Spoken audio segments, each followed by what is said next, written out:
सबों को जय यीशु यीशु साहब प्रेज द लॉर्ड। प्रार्थना दे परिवार, हमारी अगुआ प्रभु की दासी सिस्टर एस्थर, प्रभु के दास भाई राज और हम सभी प्रार्थना दे परिवार के भाई बहन मिलकर फिर से आज की संध्या आराधना प्रार्थना में आप सबों का हार्दिक स्वागत करते हैं। आशा है कि आप सबों पर ईश्वर की अनुग्रह, ईश्वर की कृपा, ईश्वर का प्रेम बना हुआ है। आप सभी इस आराधना प्रार्थना में जुड़कर आनंदित हैं, उत्साहित हैं, आशीषित हैं। तो आइए आज की संध्या आराधना प्रार्थना में हम फिर से साथ मिलकर प्रभु की स्तुति, उसकी आराधना करें। तो आज की इस संध्या आराधना प्रार्थना में आरंभिक प्रार्थना मेरे द्वारा होगी। आराधना में आज हमारे अगुवाई करेंगे भाई सुमित टोपो, भाई सुरसेन और मैं। वचन मैं पढ़ूंगा। आज वचनों की उद्घोषणा और अंतिम आशीष की प्रार्थना होगी प्रभु के दास भाई राज के द्वारा। तो जितने भी लोग ऑनलाइन जुड़े हैं, जितने भी इस आराधना भवन में हैं, आइए हम साथ मिलकर प्रभु की स्तुति, उसकी आराधना में अपने मन को, अपने हृदय को तैयार करें।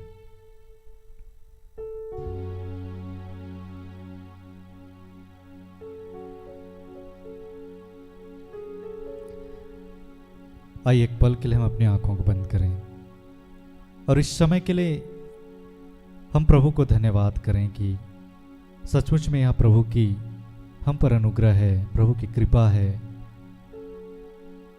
कि आज के समय में प्रभु ने हमें नाम लेकर पुकारा, हमें बुलाया अपने सानिध्य में कि हम उसकी स्तुति, उसकी आराधना कर पाएं, उसके वचनों पर मनन कर पाएं। हम प्रभु का धन्यवाद करें। प्रभु का वचन हमें बतलाता है कि 1000 दिन कहीं और रहने की अपेक्षा प्रभु के आंगन में, उसके आंगन के सीढ़ियों में रहना कितना अच्छा है। सचमुच में यह समय कहीं और होने की अपेक्षा प्रभु की संगति में रहना कितना अच्छा है। हम प्रभु का धन्यवाद करें, उसकी महिमा करें, उसकी स्तुति करें, क्योंकि उसको यह भाता है। वह तो कहता है कि मैंने यह प्रजा अपनी महिमा के लिए बनाया है। उसने आपको और मुझे अपनी महिमा के लिए बनाया है। वह कहता है यह प्रजा मेरा स्तुति गान करेगी। तो आइए इस घड़ी हम साथ मिलकर उसकी स्तुति, उसकी आराधना करें। अपने मनों को कहें, हे मेरे मन, अपने सृष्टिकर्ता परमेश्वर को धन्य कर। वह हमारे सारे अपराधों को क्षमा करता, वह हम पर दया करता है, वह दया और अनुकंपा से हमें संभालता है। वह हमारी सारी दुर्बलताओं को दूर करता है, वह हमारे सारे दुखों को दूर करता है। वह तो कहता है चख कर देखो कि यहोवा कैसा भला है। यदि प्रभु के अनुग्रह, प्रभु की कृपा हम पर ना हुई होती तो शायद आज हम उसके निकट नहीं आते, शायद आज हम उसको ढूंढते नहीं। चाहे जिस भी रीति से, चाहे भी जो भी माध्यम हो, चाहे दुख के कारण हो, चाहे खुशी के कारण हो, चाहे जिस किसी के माध्यम से आज हम प्रभु के निकट आए, हर एक बातों के लिए हम प्रभु का धन्यवाद करें और उसे आज हम फिर से दिल खोल कर उसे पुकारें, उसे धन्यवाद करें। हमारा प्रभु अनुग्रहकारी परमेश्वर है, वह सामर्थ्य ईश्वर है। वह तो कहता है कि तुम मुझे पुकारो और मैं तुम्हारी प्रार्थनाओं को सुनूंगा। वह तो कहता है जिस दिन तुम मुझे पा जाओगे, मैं तुम्हारे भाग्य को, मैं तुम्हारे जीवन को बदल दूंगा। वह तो कहता है ढूंढो और तुम मुझे पाओगे।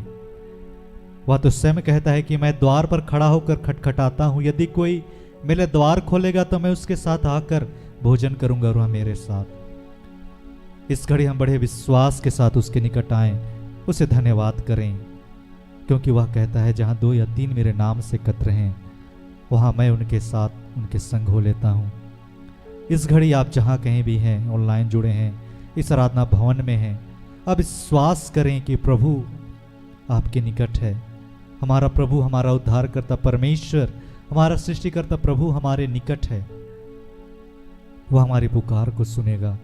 जब हम उसके लिए दिल खोलेंगे, अपने हृदय को खोलेंगे, वह हमारे हृदय में, दिल में वास करेगा। हम उसका धन्यवाद करें।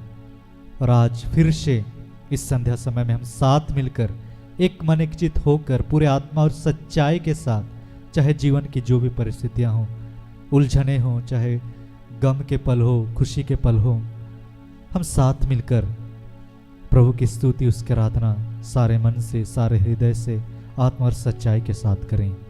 आइए इस घड़ी हम इस गीत को प्रभु की महिमा के लिए बड़े आनंद और उत्साह के साथ, धन्यवाद के साथ प्रभु की महिमा के लिए गाएंगे। संभव हो आप जहां के में स्थिर हो जाएं, जो इस आराधना भवन में हैं, हम खड़े हो जाएं, ताली बजाते हुए प्रभु की महिमा, उसकी स्तुति करेंगे।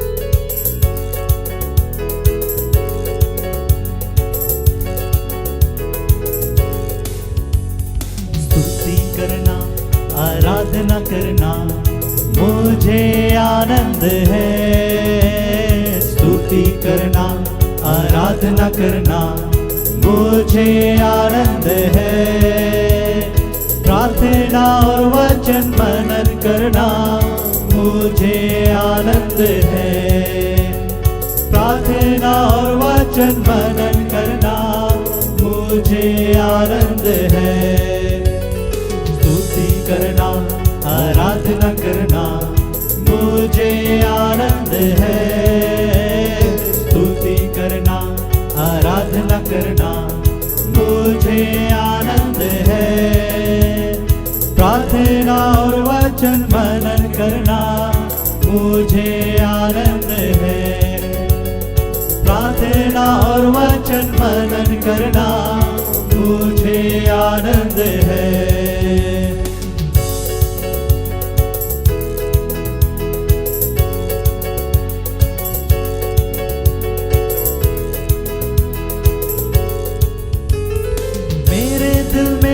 यीशु आया मुझे आनंद है, मेरे दिल में मसीह यीशु आया मुझे आनंद है, दुनिया ना दे सकी वैसा आनंद मुझे आनंद है, दुनिया ना दे सकी वैसा आनंद मुझे आनंद है, स्तुति करना आराधना करना मुझे आनंद है, स्तुति करना आराधना करना मुझे आनंद है, प्रार्थना और वचन मनन करना मुझे आनंद है, प्रार्थना और वचन मनन करना मुझे आनंद है।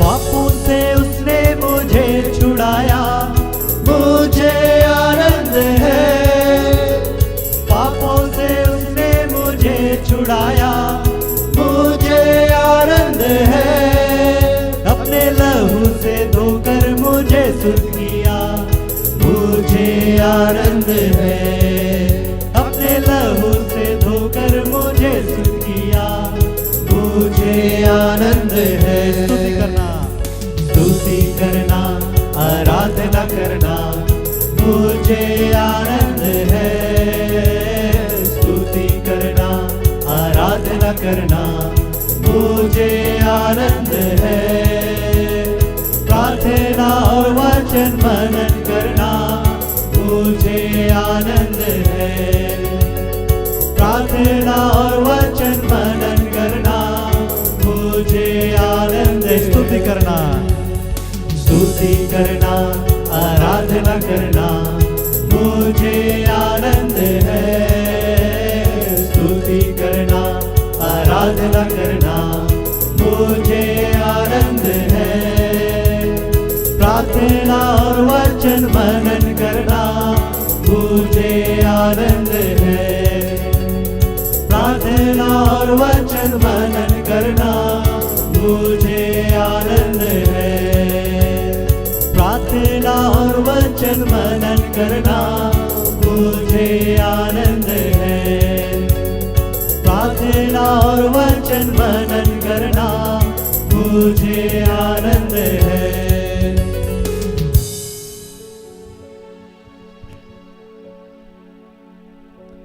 सचमुच में हमारे प्रभु की स्तुति करना, उसकी महिमा गाना कितना आनंद का विषय है। सचमुच में प्रभु की क्या अनुग्रह है हम पर कि आज हम उसको जान पाते। आज हम जीवन के हर एक परिस्थिति में उसकी महिमा, उसकी स्तुति, उसकी आराधना कर पाते हैं। हम प्रभु का धन्यवाद करें, प्रभु की इस अद्भुत अनुग्रह के लिए, उसके प्रेम के लिए जो सदैव हम पर बनी रहती है। चाहे हम उसे देख पाते हो, समझ पाते हो, नहीं पाते हो, पर मेरे प्रिय भाइयों बहनों, उस पर यकीन करें कि प्रभु का प्रेम, प्रभु के अनुग्रह सदैव हम पर बनी रहती है। और उसकी स्तुति, उसकी आराधना करने से बढ़कर, उससे अच्छा हमारे जीवन के लिए और कुछ नहीं हो सकता। धन्यवाद पिता, धन्यवाद प्रभु यीशु, तेरी महिमा, तेरी स्तुति हो प्रभु, तुझे धन्यवाद। धन्यवाद प्रभु आपके इस अद्भुत प्रेम के लिए। हे प्रभु, आज हम आपके बच्चे पिता आपके निकट आए हैं। हे प्रभु, जितने भी प्रभु ये आपके बच्चे पिता आपको ढूंढते हुए आए हैं पिता, हर एक पर प्रभु अपनी अनुग्रह, अपनी कृपा को करना पिता। हे प्रभु, हर की पुकार को सुनना प्रभु।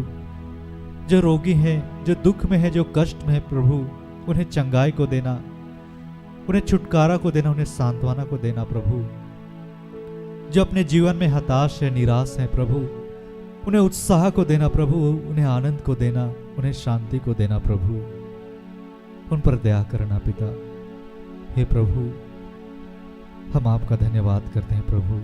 हे पिता, आज के इस दिन में जब आप अपने बेटे, अपने दास भाई राज के मुख से होकर हमसे बातें करने वाले हैं पिता, आइए प्रभु वचन को समझने में हम सबों की सहायता कर पिता। अपने दास के मुख पर प्रभु अपने अभिषेक को दे पिता, कि हे प्रभु जो बातें आज आप हमसे कहना चाहते हो, हर एक बात प्रभु आज हमारे मन में, हमारे हृदय में अंकित हो जाए पिता। हम आपका धन्यवाद करते हैं और धन्यवाद के साथ प्रभु इस घड़ी हर एक प्रार्थना को जो बड़े ही विश्वास के साथ प्रभु आपके बच्चे आपके निकट लेकर आए हैं, हम आनंद के साथ प्रभु यीशु मसीह के नाम पर आपको चढ़ाते हैं। दया से सुनिए और अनुग्रह से स्वर्ग के राज में ग्रहण कीजिए। आमीन।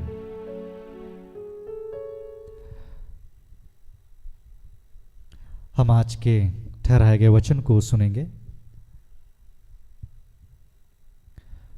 2 वचन है। पहला वचन है पहला तीमुथियुस अध्याय 1 वचन संख्या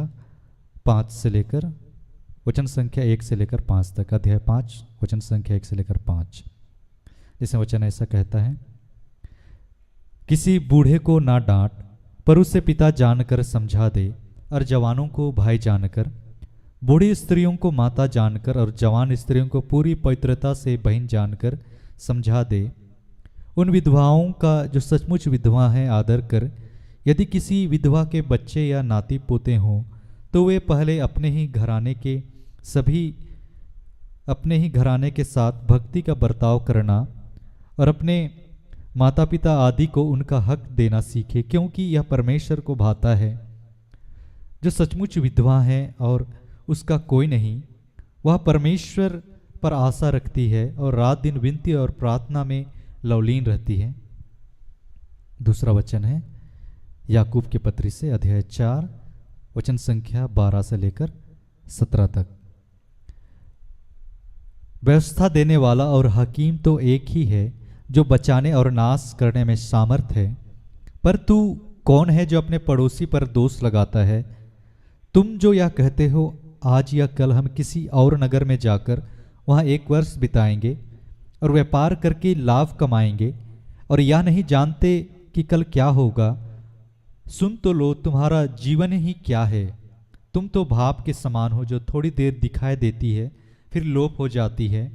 इसके विपरीत तुम्हें यह कहना चाहिए, यदि प्रभु चाहे तो हम जीवित रहेंगे और यह या वह काम भी करेंगे।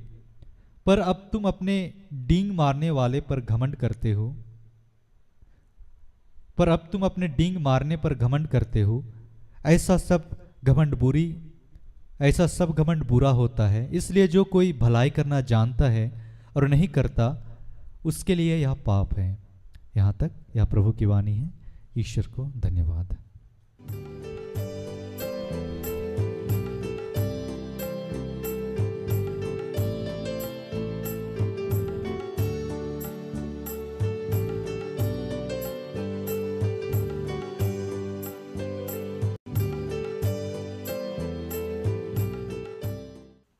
सबों को जय यीशु सहाय।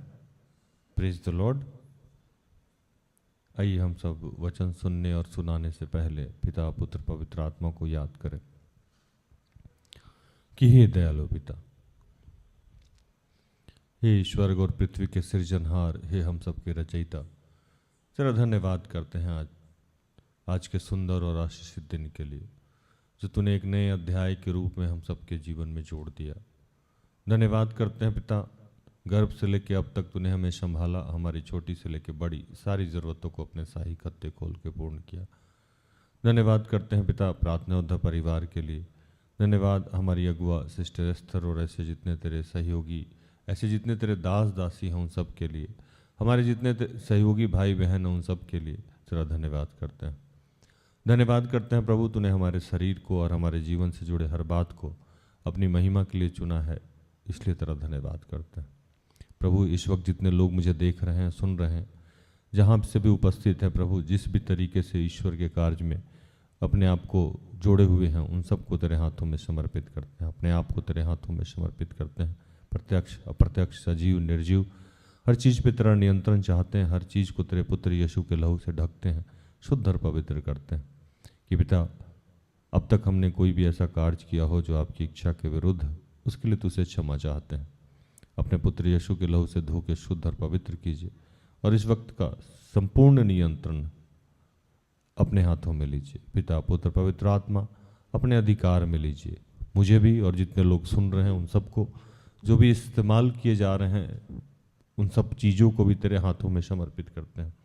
जो भी डिस्टर्बेंस हैं, जो भी रुकावट हैं, इस पे तेरा नियंत्रण है प्रभु, और इस प्रचार को, इस सम्मेलन को तूने आशीषित कर दिया, इसलिए तेरा धन्यवाद। सर्वस्व तुझे समर्पित करते हुए इन तमाम प्रार्थना को प्रभु यीशु के जीवित और पवित्र नाम से मांगते हैं। दया से सुन और स्वर्ग के राज में ग्रहण कर, आमीन। हालेलुया।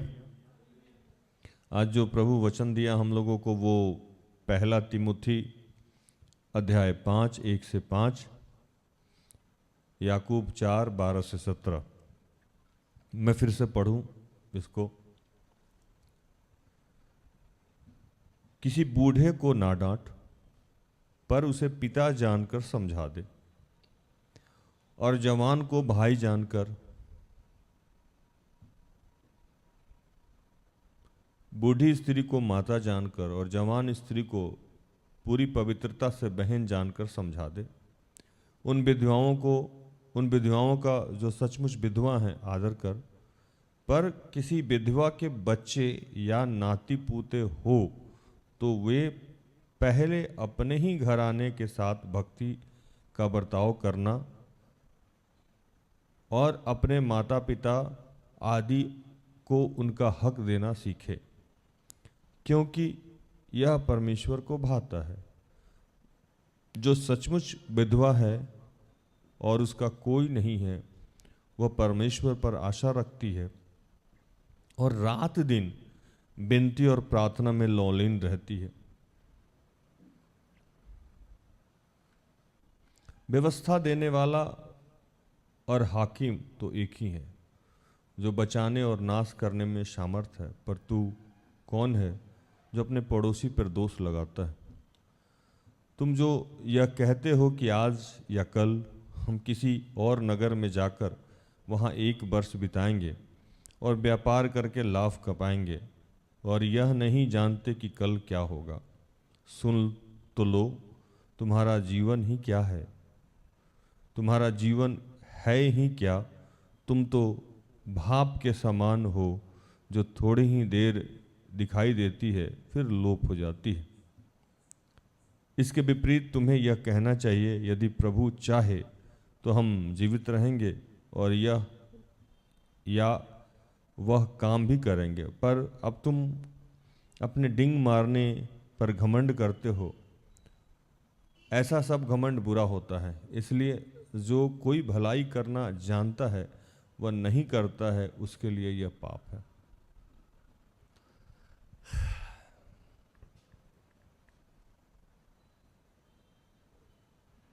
प्रचार शुरू करने से पहले मैं भूषण भाई से पूछा कि भूषण भाई कोई टिप्स दे दीजिए।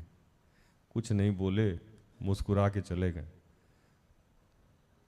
कुछ बोले थे भूषण भाई आप? नहीं। क्या बोले? आप लोग जितने लोग मुझे सुन रहे हैं, वचन समझ में आ गया आप लोगों को? शशांक भाई समझ में आया होगा आपको वचन?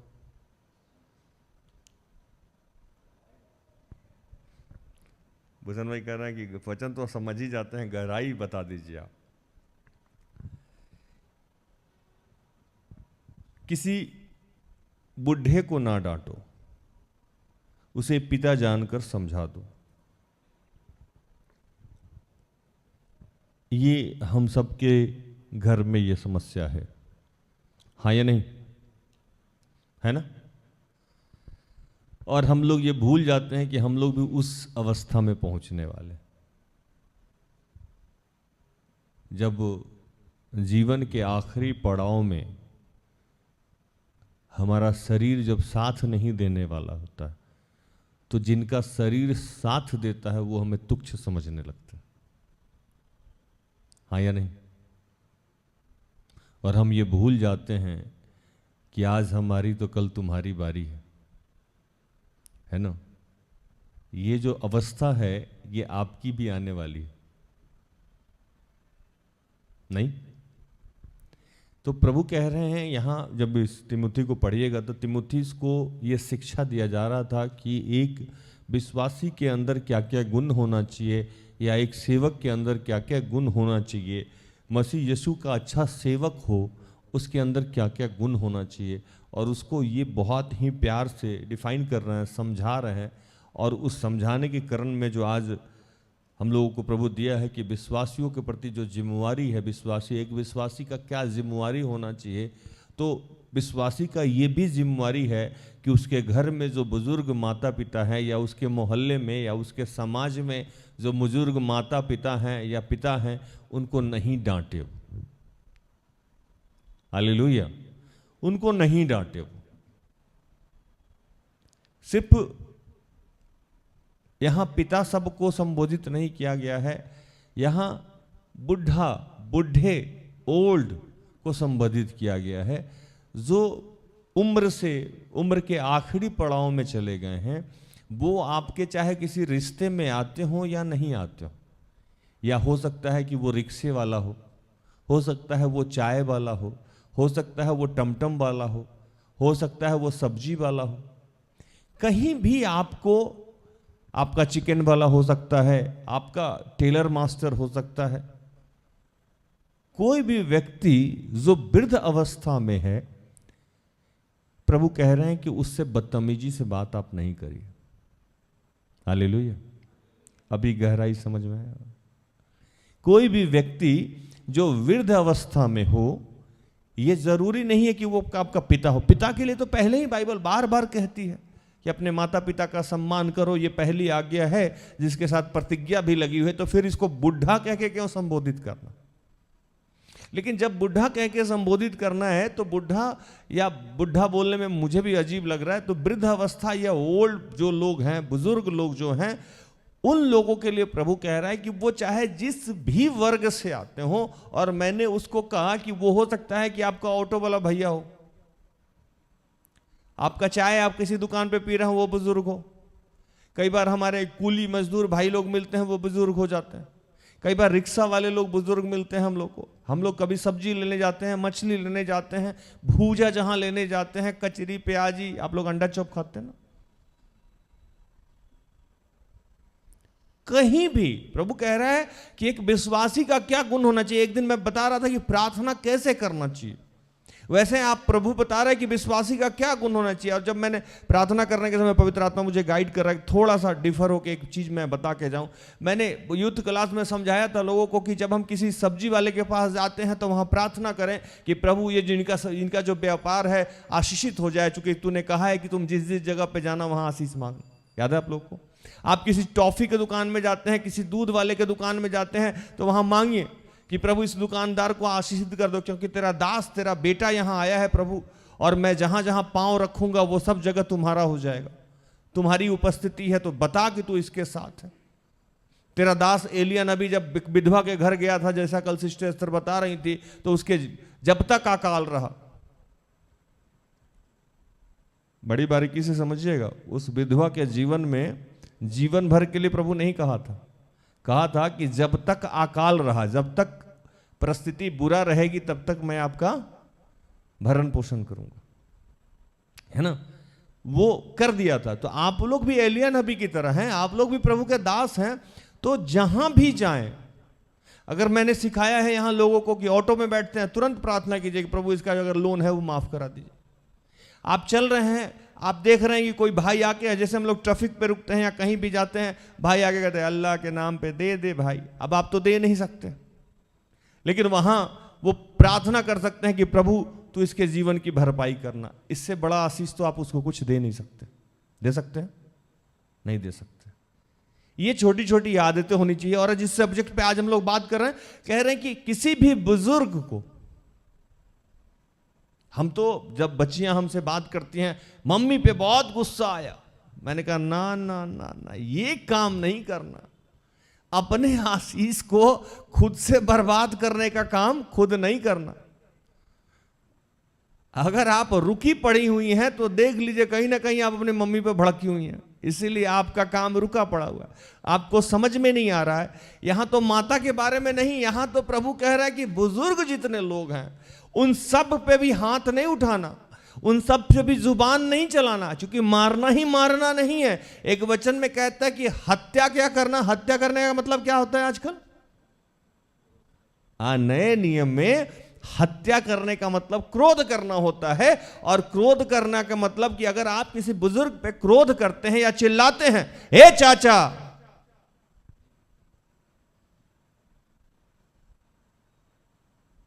है ना, तो आपने उसका क्या कर दिया? हत्या कर दी, आपने उसको मार दिया। अब आप हत्या के पाप के तले दबे हुए हैं और आपको यह समझ में भी नहीं आ रहा कि मैंने गलती कहां की।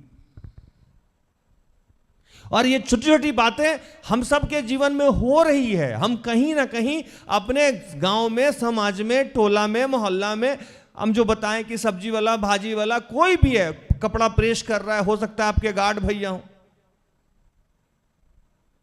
जिस अपार्टमेंट में आप रखते हैं वहां के गार्ड बुजुर्ग हो गए हो। बुजुर्ग मतलब आपसे उम्र में हो, जब बड़े हो। ये जितने लोग जहां भी बैठे हुए हैं, प्रभु कर रहा है कि डांटना नहीं है, बोलना नहीं है, क्योंकि अगर आप ऐसा करते हैं तो ये ईश्वरीय गुण नहीं है। हालेलुया, ये गुण नहीं है। और ये बात जितने अभिषिक्त लोग हैं वो समझते हैं, वो समझते हैं कि किसी दूसरे अभिषिक्त पे हाथ नहीं लगाना है। अभिषिक्त का मतलब आज तक हम लोग यही समझते थे कि जो दास है प्रभु का या जिसको अभिषेक है प्रभु का, नहीं, बुढ़ापा भी एक अभिषेक ही है। हालेलुया, बुढ़ापा क्या है? एक अभिषेक है। कौन सा अभिषेक है उसके पास? उम्र का अभिषेक है उसके पास, लंबी आयु का अभिषेक है उसके पास। एक वचन में लिखता है कि पका हुआ बाल क्या है? पका हुआ बाल क्या है? सिर का ताज है। और उसको और गहराई से पढ़िएगा तो ये ईश्वर का कृपा है, आशीष है। अब आजकल तो 13 ही साल की उम्र में बाल पक जाता है। उस बाल पकने का हम लोग नहीं कह रहे। उम्र होने के बाद, अनुभव होने के बाद, जैसे हम लोग उम्र दराज लोग हैं, हम लोग का बाल पका तो मतलब ये ईश्वरीय कृपा है। क्या अमित भाई? तो कह रहे हैं कि ये आशीष है और जितने बुजुर्ग लोग हैं उनका सम्मान करना चाहिए आपको। दूसरा कहते हैं कि और जवान को भाई जानकर। प्रभु आज बहुत गहराई में आपको समझाने का प्रयास कर। अगर ये पूरा वचन आज आप समझ लें तो आपको आज के बाद से किसी से भी झगड़ा करने से मना किया जा रहा है। बूढ़ा को तो बोल ही दिया गया, अब आगे कह रहे हैं कि और जवान को भाई जानकर समझा कि अगर आप विश्वासी हैं, आपको प्रभु की शिक्षाएं और आज्ञा पता है, और एक जवान है जिसको नहीं पता है, तो उसको अपना भाई जान के, भाईजान वो बोला नहीं, अपना भाई जान के, अपना भाई जान के उसको समझा। ये अपना भाई जान के समझाने का मतलब क्या है?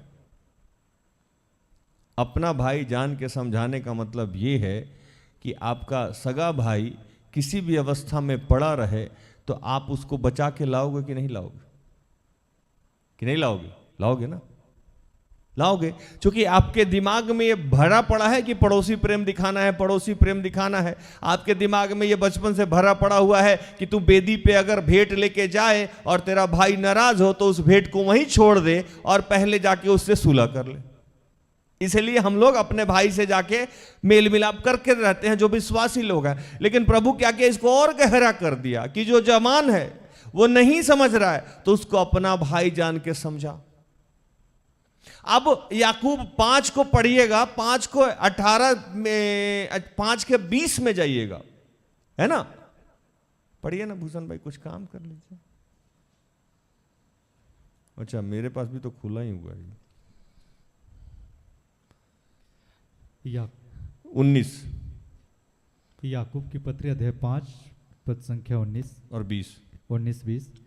हे मेरे भाइयों, यदि तुम में से कोई सत्य के मार्ग से भटक जाए और कोई उसको फेर लाए, तो वह यह जान ले कि जो कोई किसी भटके हुए पापी को फेर लाएगा, वह एक प्राण को मृत्यु से बचाएगा और अनेक पापों पर पर्दा डालेगा। हालेलुया। कह रहे हैं कि उस वचन में कह रहे हैं कि अगर कोई जवान नहीं सुन रहा है, नहीं समझ रहा है, और आपको ईश्वरीय ज्ञान प्राप्त है, आप विश्वासी हैं, आप प्रभु के सेवक हैं, आप प्रभु के दास हैं, आप प्रभु के मार्ग पे चलने वाले हैं, तो पहले वचन में कहें कि किसी भी बुजुर्ग को, वो चाहे जिस गरीब हो, अमीर हो, आपका हो, नहीं हो, पराया हो, कहीं से भी हो, आप उसके साथ बदसलूकी नहीं करेंगे। दूसरे वचन में कहते हैं कि जो जवान मिले, जो यंगर्स मिले, वो चाहे जितने भी ड्रग एडिक्ट हो, जितने भी बदतमीज हो, जितने भी ये हो, आपको उनको बचाने का प्रयास कर रहा है। और क्यों करना है बचाने का प्रयास? हमारा देश भी कहता है कि जवान हमारे देश के भविष्य हैं। क्या है? जवान हमारे देश के भविष्य हैं। और बाइबल भी इस बात को कहता है कि अगर ऐसे आप, हे मेरे भाइयों, तुम किसी कोई सत्य के मार्ग से भटका हो, उसे फेर लाए, तो ये जान ले कि जो कोई उस भटके हुए पापी को फेर लाए तो एक प्राण को मृत्यु से बचाएगा और अनेक पापों पे पर्दा डालेगा। एक प्राण को मृत्यु से बचाएगा। कौन सी मृत्यु से? आत्मिक मृत्यु की बात कही जा रही है। अगर आप उससे बचाते हैं तो इससे बड़ा कार्य पूरे पृथ्वी पे किसी भी सेवक के लिए प्रभु ने नहीं तय कर रखा था। एक सेवक का चुनाव ही होता है। आप लोग समझते हैं चंगाई देने के लिए? नहीं। आप लोग समझते हैं नौकरी देने के लिए? नहीं। आप लोग समझते हैं पत्नी देने के लिए? नहीं। आप लोग समझते हैं किसी अन्य विषय के लिए, प्रार्थना के लिए? नहीं। एक सेवक का चुनाव होने का मुख्य कारण है कि जो आत्मा स्वर्गीय पिता के से बाहर यहाँ पृथ्वी पे भेजा गया है, उस आत्मा को फिर उस परमात्मा से मिलाने का काम एक सेवक का होता है। हालेलुया। जो आत्मा परमात्मा के पास से नीचे उतर के आया है, उस आत्मा को फिर परमात्मा में विलय करने का काम एक सेवक का होता है। इसीलिए सेवक को हर दृष्टिकोण में सबसे पहले एक सेवक का जो विशेष गुण पाया जाता है कि किसी भी अवस्था में उसमें क्षमा दया डाल के भेजा जाता है। आप लोग चाहे कोई लोग कितना भी परेशान करते हैं सेवक को, लेकिन उसका फोकस ये रहता है कि आत्मा बचेगा कैसे। हालेलुया। ये आत्मा बचेगा कैसे? बाइबल कहता है कि तू परदेसी है। यहां क्या है? परदेसी है। तो परदेसी की तरह भय में जीवन बिता। तुझे अपने घर जाना है। जैसे हम किसी मेहमान के यहाँ, किसी के यहाँ मेहमान बन के जाते हैं तो उसका सामान नहीं छूते, रिमोट पूछ के छुएंगे, फ्रिज धड़ से नहीं खोल देंगे, है ना। बाथरूम भी जाने से पहले पूछेंगे जाएं नहीं जाएं, किधर बाथरूम है, किधर चप्पल पहनना है। किसी दूसरे के घर में जाते हैं तो ऐसे ही करते हैं ना, हर बात पूछ पूछ के करते हैं। प्रभु ने कहा कि ये भी घर बेटा आपका नहीं है, यहां भी आप वैसे ही बिहेव करें जैसे आप यहां परदेशी। अगर आप ऐसा करते हैं तो आपको कोई तकलीफ नहीं होगा। लेकिन हम लोग क्या करते हैं, हम लोग हैं भैया, 4 दिन किसी घर में रहे नहीं तब तक एकदम कंफर्ट जोन में चले जाते हैं। अब तो सब मेरा ही है, ये आदत हम लोग की प्रवृत्ति है। 5 दिन कोई आदमी से आपका प्रेम मोहब्बत से बात हो जाए, 6ठा दिन उसके कांधे पे हाथ लेके घूमते रहिए। 4 दिन अपना कोई गाड़ी दे दे, देख लीजिए 2 दिन पहले 1 दिन देगा तो खूब पोछिएगा उसको, हवा पानी ठीक कर देगा। 5 दिन से अगर गाड़ी हो जाए तो फिर वो खड़ा रहेगा बारिश में, उसमें कोई मतलब ही नहीं। मेरी बेटी है, सोचेगी फिर मेरा नाम लिए, खूब एक्साइटेड थी साइकिल के लिए, है ना। और एक और बच्ची है मेरे घर में, वो खूब एक्साइटेड थी एक स्कूटी के लिए। नया नया में तो ये दोनों साइकिल को और स्कूटी को खूब पूछा। दूसरा का नाम तो आप लोग समझ ही सकते हो, है ना। अब हम बोलते हैं अरे पानी की सुविधा है, मार लो, समय नहीं है, कर लेंगे ना, कल मार लेंगे, परसों मार लेंगे। एक्साइटमेंट खत्म हो गया, डर खत्म हो गया। तो प्रभु बोला कि ये जो चीज मिला है यहां परदेसी की तरह बिताना है। और ये मुख्य कारण, ये बाइबल को मैं इसलिए वहां से लेके आया कि मुख्य कारण ये था कि अगर आप ऐसा करते हैं तो परमात्मा से उस आत्मा का मिलन होगा जो एक सेवक का गुण है। और यही गुण यहां भी सिखाया जा रहा है कि आप किसी जवान को वैसे समझाएं कि आपका भाई है, और डर के समझाएं। इसलिए डर के समझाएं कि वो अगर आत्मा बच जाएगा तो इससे इंपॉर्टेंट काम पूरे पृथ्वी पे नहीं। ये सबको समझना होगा, ये सिर्फ राज और सिस्टर एस्तर को नहीं समझना होगा। लोगों को लगता है ना कि ये इन लोगों का काम होगा, इन लोगों का काम होगा, मेरा थोड़े ही काम है। प्रभु कह रहे हैं नहीं, इनका काम नहीं है, इनका तो है सो है, इनसे हम निपट लेंगे। ये आप सबका काम है कि आत्मा बचना चाहिए। आप लोग कहीं ना कहीं से भूल गए हैं। आप लोग को लगता है कि यही लोग जो पुलपिट पे आके चिल्लाता रहता है उन्हीं का काम है। नहीं, प्रभु बोला नहीं, आपका भी काम है, आपसे भी लेखा लेंगे हम, आपको भी छोड़ने वाले नहीं है। प्रभु एक वचन में कहा कि जिसको जितना दिया जाएगा उससे उतना हिसाब लिया जाएगा। आपको विश्वास का वरदान दिया गया है, आप भूल गए कि आपसे हिसाब लिया जाएगा। प्रभु ने कहा कि सबसे पहले इस्राएली गोत्र का हिसाब किताब किया जाएगा न्याय के समय में। क्या भूषण भाई, आप अपने आप को इस्राएली नहीं मानते हैं, आप अपने आप को विश्वासी नहीं मानते हैं, तो न्याय तो आप ही के घराने से शुरू होगा दोस्त। हालेलुया, न्याय आप ही के घराने से शुरू होगा। और जब इसको और गहराई से जाएं, और गहराई से जाएं, तो वो नए नियम में प्रभु से पूछा गया कि तुम्हारा निकटतम पड़ोसी कौन है। तो उसने कहानी सुनाई। कहानी याद है आप लोग को? एक व्यक्ति बीमार पड़ा था, रोड पे लहू लुहान पड़ा था, और वहां से बताता है कि पहले फरीसी गया, फिर याजक गया, है ना, फिर बहुत सारे लोग गए, लेकिन कोई उसका मदद नहीं किया। अंत में कौन गया? समारी इसलिए संबोधित किया गया है कि वो उस समय के तुच्छ और बैकवर्ड क्लास के लोग माने जाते थे, जिसका पानी पीना भी कोई पसंद नहीं करता था। वो व्यक्ति गया और वो व्यक्ति जाके उसका इलाज किया, और इलाज कराने के बाद उठाया भी। अब सोचिए, जिसके हाथ का आप पानी नहीं पीना चाहते हैं वो आपको गोद में उठा के ले जा रहा है। उस समय बोलना चाहिए था उतर छूट, गंदा हो गए हमको, अब पवित्र होना होगा, नहाना होगा, है ना, यर्दन नदी में जाकर डुबकी लगाना होगा। ऐसे चूंकि मर रहे थे उस समय, जात पात जाति धर्म तो कुछ समझ में आता नहीं है, हटा दिया गया। नहीं हटाने के लिए बोला गया, चल के लेके गए। तो प्रभु बोला कि आपका निकटतम पड़ोसी कौन होगा? वही ना जो आपको बचाया। यहां भी बचाने के लिए इसीलिए कहा जा रहा है कि आपको ईश्वरीय प्रेम और पड़ोसी प्रेम की बात ही इसलिए की गई थी कि पड़ोसी प्रेम हर लोगों पे लागू होता है, हर लोगों पे लागू होता है। मैं बताऊं कि मैं एक बार टमटम टोली पे एक हस्बैंड वाइफ के साथ बैठा हुआ था। मैंने उनके पत्नी से पूछा, ईश्वरीय प्रेम है? हाँ भैया बहुत है, दिन रात हम लोग प्रार्थना, रोज शाम में प्रार्थना करते हैं, चर्च जाते हैं, दान दशवांश देते हैं, सब एकदम मस्त चल रहा है। बड़े पड़ोसी प्रेम में बहुत ज्यादा, बगल वाले पड़ोसी के यहाँ हम लोग केक भेजते हैं, मंगाते हैं, चिकन भेजते हैं, मंगाते हैं, लेकिन बस पति से झगड़ा चल रहा है मेरा।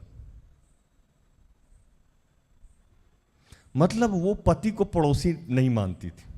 पड़ोसी का मतलब कि घर के से बाहर जिसका है उसको पड़ोसी। अभी आप समझे?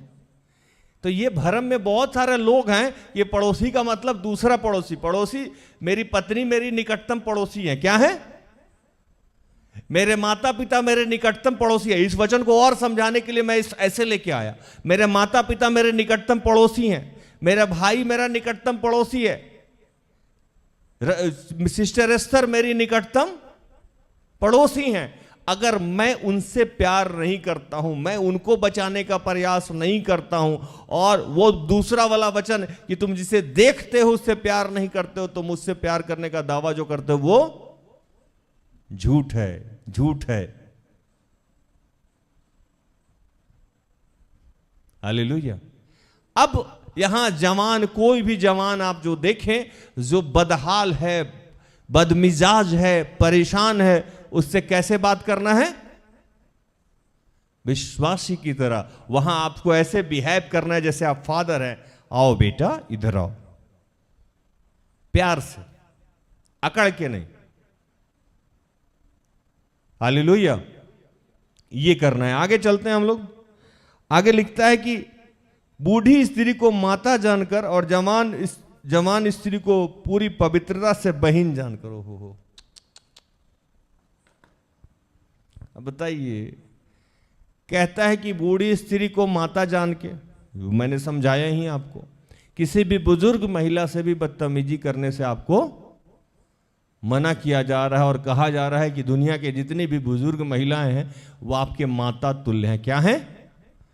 माता तुल्य। यहां तक तो आप लोग को अच्छा लगेगा, लेकिन अगले लाइन पे कुछ लोग परेशानी में पड़े।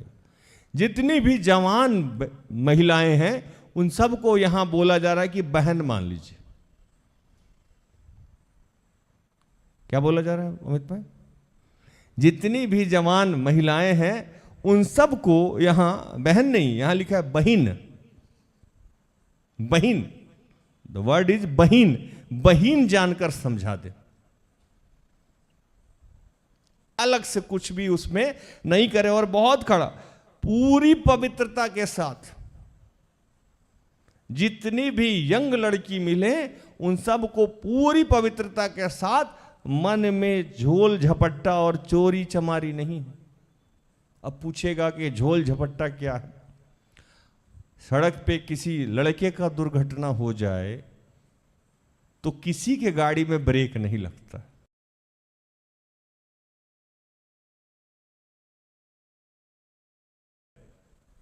आप देखिएगा कि बूढ़ा जवान जो भी है, जहां कहां छोड़ दे बेटा तुमको, कहां छोड़ दे दीदी तुमको, कहां छोड़ दे मैडम तुमको, सारा मदद करने के लिए तैयार हो जाए। लेकिन अब प्रभु कह रहा है कि वो मदद तो कर रहे हैं, सब सही कर रहे हैं, अंदर पवित्रता वाला है कि मदद करने चल दिए? अंदर पवित्रता के साथ अगर है तो उचित है, नहीं तो वो क्या हो जाएगा? अनुचित हो जाएगा। क्या हो जाएगा? अनुचित हो जाएगा। अगर मान लीजिए कि यही चार वचन भी नहीं, ये तो सिर्फ पहला तिमुथियुस 5 और 1 और 2 पढ़ा मैंने, यही 1 और 2 वचन जितने विश्वासी लोग हैं उनके जीवन में अगर जीवंत हो जाए तो पूरा विश्व क्या हो जाएगा दोस्त? क्या हो जाएगा? पूरा का पूरा विश्व विश्वासी हो जाए। हालेलुया। पूरा का पूरा विश्व विश्वासी हो जाएगा और किसी से झगड़ा, क्लेश, द्वेष सब बंद हो जाएगा। कुछ और करने की जरूरत ही नहीं है। यही 2 वचन हमारे और आपके जीवन में अगर जीवंत हो जाए, जीवंत का मतलब कि इसके अनुसार अगर हम व्यवहार करने लगे तो पूरे समाज में कहीं झगड़ा, क्लेश, दंगा फसाद कुछ होगा? कुछ नहीं होगा। सब जगह शांति ही शांति, सब जगह प्रेम ही प्रेम। बाइबल की बहुत बड़ी बड़ी गहराई वाली बातें तो आपने सीखी होंगी। आज इस छोटे से सेवक के माध्यम से छोटी सी बात सीख लीजिए कि ये पहला तिमुथी 5:1 और 2 भी अगर हमारे जीवन में जीवंत हो जाए तो किसी से भी किसी की लड़ाई नहीं होगी। होगी विभूषण भाई? नहीं होगी। क्लेश ही खत्म, समस्या का ही समापन हो गया। अब आगे बढ़ते हैं। उन विधवाओं का जो सचमुच विधवा हैं आदर करें। अब बताइए, विधवा तो है लेकिन अब सचमुच विधवा का क्या मतलब? ये है ना टेंशन वाली बात। विधवा विधवा होती है, इसमें क्यों लिख दिया सचमुच विधवा? क्या भूषण भाई? सचमुच विधवा का मतलब यह है कि उनका आचरण सचमुच विधवा जैसा होना चाहिए। बहुत बाइबल अपने आप में बहुत गहराई का चीज है, बहुत गहरा पुस्तक है। इसको जान लेने के बाद किसी और चीज को जानने की जरूरत आपको नहीं पड़ेगी। अब विधवा हैं लेकिन आप सांसारिक चीजों को आप पूछेंगे कि सांसारिक चीजों का क्या मतलब है। मान लीजिए कि आपका किसी के साथ अफेयर हो, तो फिर आप विधवा के श्रेणी में प्रभु नहीं डालता। हालेलुया। मतलब आप सच में विधवा हो, और आगे जब वचन पढ़िएगा इसी वचन को तो आपको मिल जाएगा। फिर 5 में भी कहते हैं इसी का 5 का 5, जो सचमुच विधवा हो और उसका कोई नहीं हो। मैंने क्लियर किया ना? जो सचमुच विधवा हो और उसका कोई नहीं हो। यहां भी इस वचन में भी कह रहे हैं जो सचमुच विधवा होना कम, विधवा तो हो सकता है। विधवा तो आदमी फर्स्ट ईयर में शादी हुआ, आपका पति मर गया तो आप विधवा हो गए, और पत्नी मर गई तो विधुर हो गए। लेकिन वैसे लोगों को प्रभु यहां संबोधित नहीं कर रहा है। बहुत बाइफर्केट करके चलिएगा, क्योंकि उनका फिर किसी से अफेयर हो सकता है, वो फिर किसी से मैरिज कर सकती हैं, वो फिर कहीं से जॉब कर सकती हैं, वो इंडिपेंडेंट है। यहां विधवा का मतलब बेसहारा को बोला जा रहा है। हालेलुया। जिसका सचमुच कोई नहीं हो और फिर उनकी कोई दूसरी शादी या वैसा कोई होने वाला नहीं हो। अगर वैसा मिलता है तो उसका सम्मान करना अनिवार्य है। क्या है? उसका सम्मान करना अनिवार्य है। और इस बारे में बाइबल बहुत जगह और भी लिखा है कि विधवा और अनाथ की प्रार्थनाएं स्वर्ग तक चीर की जाती, उनकी प्रार्थनाएं पहली सुनी जाती है। इसलिए कभी भी विधवा, अनाथ और कंगाल पे अत्याचार ना करें। हालेलुया। लेकिन हमारे समाज में ठीक उल्टा है। मैं जाऊंगा, अच्छा इसी पे थोड़ा सा और बात कर लेते हैं। हमारे समाज में ठीक उल्टा है। विधवा हैं, उनको हम लोग परेशान कर रहे हैं, उनको हम लोग अपमानित कर रहे हैं, और अगर उनके साथ प्रेम व्यवहार भी कर रहे हैं तो इसलिए कर रहे हैं कि उनका पेंशन, उनका धन, उनका खेती बाड़ी, उनका बाकी चीज हड़पने के मूड में लगे हो। हम एक भाई को जानते हैं जो सिर्फ उसी घर में रिश्ता बनाने का प्रयास करते हैं जो विधवा हैं और उनके कोई लड़के नहीं। सिर्फ उसी घर में वो जाते हैं या रिश्ता बनाने का प्रयास करते हैं। मुझे लगा कि इनका टारगेट ही भविष्य का टारगेट रहता है। भविष्य का टारगेट समझते हैं ना? हमारे यहां विधवा हैं या किसी का लड़का बच्चा नहीं है तो उसके साथ क्या होगा? अभी झारखंड गवर्नमेंट का तो और भी पॉलिसी है वैसा एसटी लोगों का कि लड़की लोगों को यहां ये नहीं मिलेगा। क्या नहीं मिलेगा? प्रॉपर्टी में। अगर वो मैरिड हो गई तो प्रॉपर्टी में यहां हिस्सा नहीं है। मां है, मर गई। तो मैंने जब गहराई से सोचा तो ऐसे जितने लोग हैं, जो कुछ लोग इसी टाइप के फैमिली में इन्वॉल्व हैं और वहां से दोस्ती यारी कर रहे हैं, तो मेरे दिमाग में आया कि अच्छा इनका भविष्य का प्लान है, भविष्य निधि से ही जुड़े हुए। ऐसा सोच रहे हैं कि आज इनके साथ अगर हम मेहनत करेंगे, खटेंगे, तो भविष्य में कहीं कुछ बड़ा जैकपॉट लग सकता। हालेलुया। भविष्य में कहीं कोई बड़ा जैकपॉट लग जाए तो प्रभु मना कर रहा है कि नहीं, ऐसा नहीं कीजिएगा, क्योंकि प्रभु आपको, आपके अंतःकरण को जानने वाला परमेश्वर है। आप कहीं समस्या में पड़िएगा तो प्रभु कहता है कि ऐसे विधवा जो सचमुच विधवा हैं, आदर करें, कभी भी उनका निरादर नहीं करें, क्योंकि उनकी जो आह है, उनकी जो प्रार्थनाएं हैं वो लगती है और वो आपको समस्या में फंसा देगी।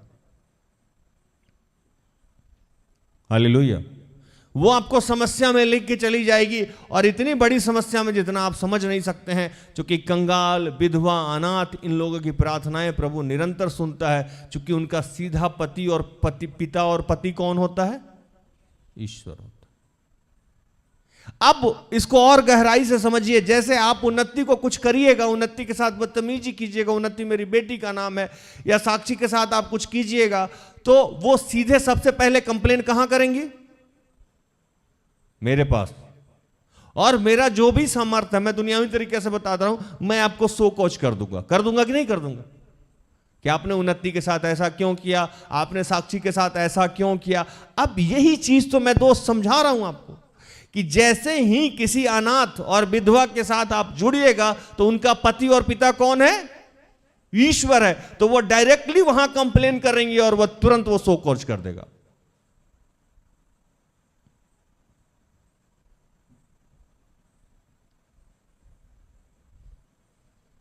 कल रात में हम एक गाना गुनगुना रहे थे, बना रहे थे, जेकर नाथ यसु नाथ उ बेनाथ कैसे हुई, भोजपुरी में बना रहे थे। हम सोचे भूषण भाई को सरप्राइज देंगे। जेकर नाथ यसु नाथ उ अनाथ कैसे हुई। क्या भूषण भाई, ठीक गाना बन रहा ना, है ना? जिसका मालिक वही हो, वो अनाथ कैसे हो जाएगा?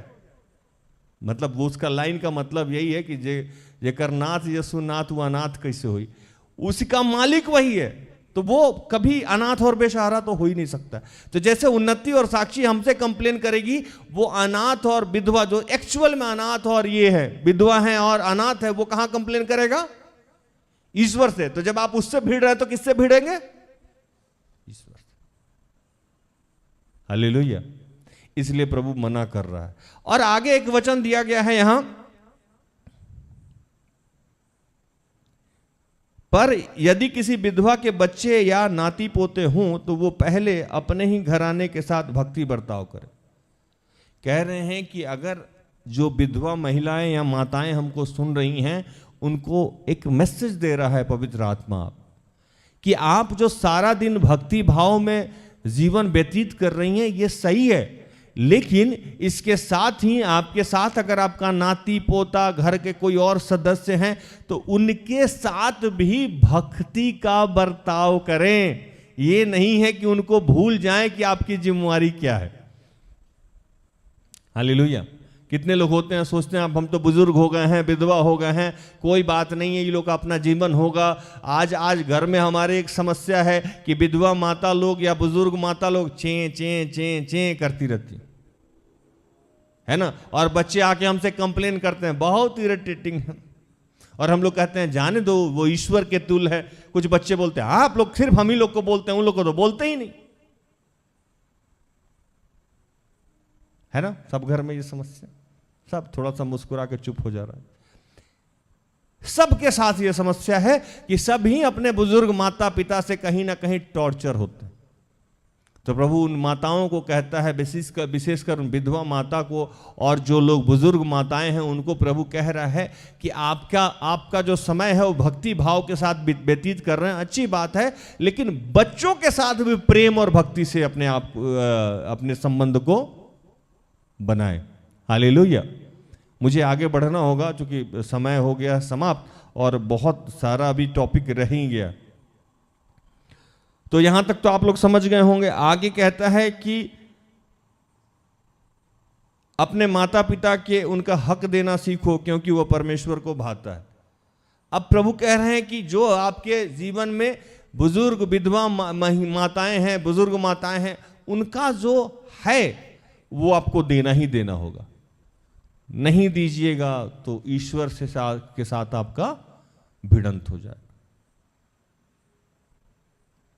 और ये हर घर में समस्या है कि हम लोग अपने माँ बाप का तिरस्कार ही कर रहे हैं। माँ बाप का जैसा सम्मान होना चाहिए वैसा नहीं कर रहे हैं। अब तो मुश्किल से 5% घर बचा हुआ है जिसमें माँ बाप हैं। 95% तो लोग निकाल दे रहा।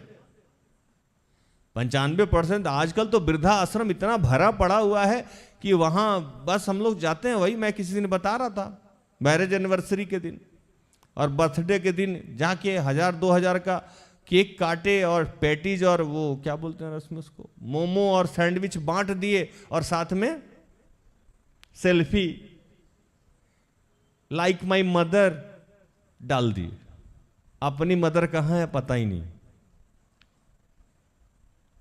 है ना।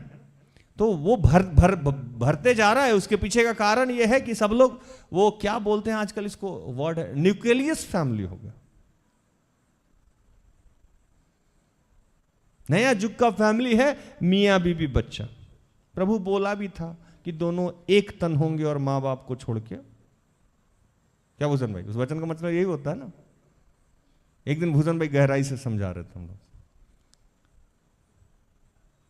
हालांकि ये वचन का ये मतलब बिल्कुल भी नहीं था। भूषण भाई भी अच्छे से समझा रहे थे, मैं ऐसे बोल रहा था। उस वचन का मतलब कुछ लोग गलत लगाता है। तो जितने भी अपने माँ बाप या बुजुर्ग लोग हैं उनका हक नहीं मारिए, हक देना होगा। क्योंकि उनका हक देते हैं तो एक जगह कहता है कि अगर आप कंगाल पे, कंगाल का मतलब जिसका कोई सहारा नहीं हो, जो बेदहाल हो, कंगाल हो। अगर एक वचन में लिखा है कि अगर आप कंगाल को कुछ खिलाते हैं, पिलाते हैं या जरूरतमंद को खिलाते हैं, पिलाते हैं, तो आप किसको कर्ज देते हैं भूषण भाई? किसको कर्ज देते हैं? ईश्वर को। अगर आप अपने बेसहारा माता पिता और विधवा घर के जो लोग हैं या पड़ोस में हैं उनको खिला रहे हैं, तो आप किसको कर्ज दे रहे हैं? ईश्वर को। डायरेक्टली आप ईश्वर को कर्ज दे रहे हैं। और ईश्वर अगर आपसे कर्ज ले रहा है तो कैसे लौटाएगा, सब समझ लीजिए। इसीलिए आज जितने भी समाज में लोग हैं, मैं एक छोटी सी कहानी बताऊं, कहीं और क्यों जाऊं मैं। मेरे मामा जी, मेरे सगे मामा जी, मेरे सगे मामा जी प्राइवेट स्कूल चलाते थे और अच्छा खासा जीवन जीते थे। लेकिन नाना जी काफ़ी बीमार रहने लगे। इकलौते मेरे मामा, 6 बहन थी मम्मी मेरी, सबका शादी कराते कराते नाना जी वृद्धावस्था में गए और रिटायरमेंट के बाद बीमार रहने लगे। मुझे अगर ठीक से याद है तो 5-7-8 बार उनका पेट खुला होगा, ऊपर से लेके नीचे तक। खाने में कोई कोताही नहीं। तो वो नहीं चाहते थे कि मामा मेरा कहीं गवर्नमेंट जॉब में चला जाए और उसका ट्रांसफर हो जाए। तो इसलिए वो नौकरी करने ही नहीं देते थे। बोलते थे विनय यहीं कहीं कुछ कर लो। विनय मेरे मामा का नाम। और इस दुविधा में मामा जी का एज चला गया। जब जब वो कुछ करते थे, नाना जी बीमार हो जाते थे, मामा जी को वापस आना पड़ता था। और उस समय स्टिच जो कटता था, आप लोग को याद होगा, 10 दिन 15 दिन महीना दिन पे स्टिच कटता था पुराने ज़माने में जो ऑपरेशन होता था।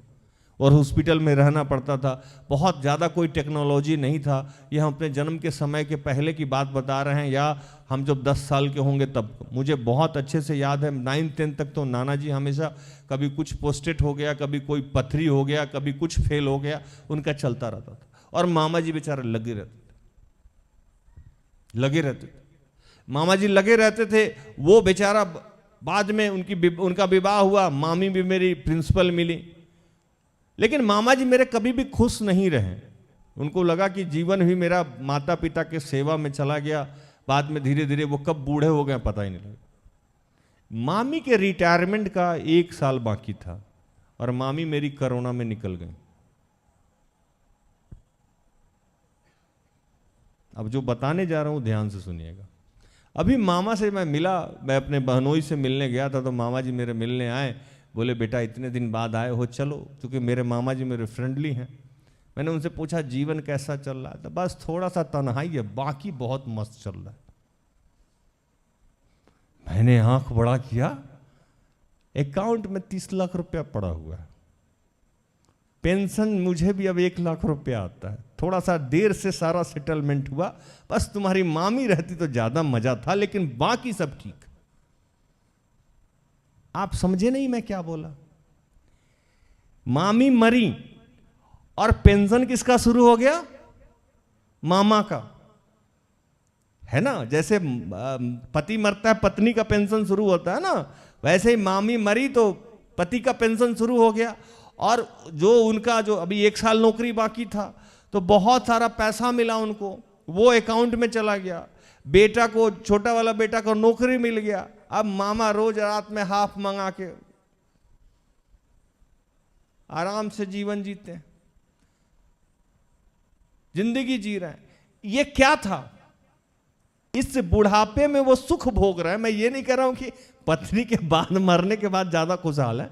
मैं ये कह रहा हूं कि कोई गलत ना ले ले, इसलिए, और मेरी भी मम्मी देखती रहती हैं, तो मैं ये समझाना चाह रहा हूं कि अगर आप अपने माँ बाप, वृद्धा माँ बाप का सेवा करेंगे तो ये किताब में नहीं लिखा हुआ, सही में आप आशीषित होंगे। यही एक ऐसा प्रतिज्ञा है जिसमें आशीष ही आशीष मिला। और मैंने आपको समझाया कि किसी भी वृद्धा को, अनाथ को या बदहाल को या कंगाल को आप देते हैं तो बाइबल कहता है कि ऐसे लोगों को जब आप उधार देते हैं तो सीधा सीधा ईश्वर को देते हैं, और जब ईश्वर लौटाता है तो कितना मल्टीप्लाई करके लौटाता है। जाके मेरे मामा को देख लीजिए, पूरा एकदम टसन में। उस दिन लेदर का जैकेट वैकेट पहन के आए हुए थे, कैसा लगा? ठीक मामा एकदम जिंदगी जी रहे हैं, 65 साल का उम्र हो गया, एकदम टसन में जी रहे। कभी कभी व्हाट्सअप करते हैं कि तुम याद नहीं करते, वो सैरी वैरी जब तो फ्री हैं तो वो व्हाट्सअप मारते हैं, कभी वक्त निकाल के बात कर लिया करो, रोज गुड मॉर्निंग। अब यहाँ तो घर वाले को गुड मॉर्निंग करने का समय ही नहीं है, व्हाट्सएप पे कहाँ से गुड मॉर्निंग बोलेंगे? तो ये आशीष प्रभु सबको देता है। इसमें जो आखिरी वचन है वो कह रहे हैं कि इसको समझना होगा, जो सचमुच विधवा है और उसका कोई नहीं है, वो परमेश्वर पर आशा रखती है और रात दिन विनती और प्रार्थना में लौलीन रहती है। ये आपके डर का विषय है। क्या है ये आपके डर का विषय है, क्योंकि वो सीधा किससे कनेक्ट रहती है?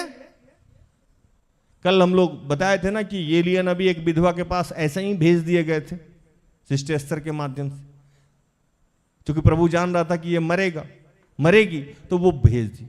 और मैं एक कहानी आपको सुनाऊं, फिर दूसरे वचन पे चला जाऊं, हालांकि हो गया है 7, अभी पूरा का पूरा याकूब बाकी है मेरा। कुछ दिन पहले जब 13-14 में मैं सेवकाई से जुड़ा तो एक दिन मेरा वचन आया कि, क्या वचन था भूषण? अच्छा, इनको नहीं याद। एक दिन मेरा वचन आया जिसका मतलब यह था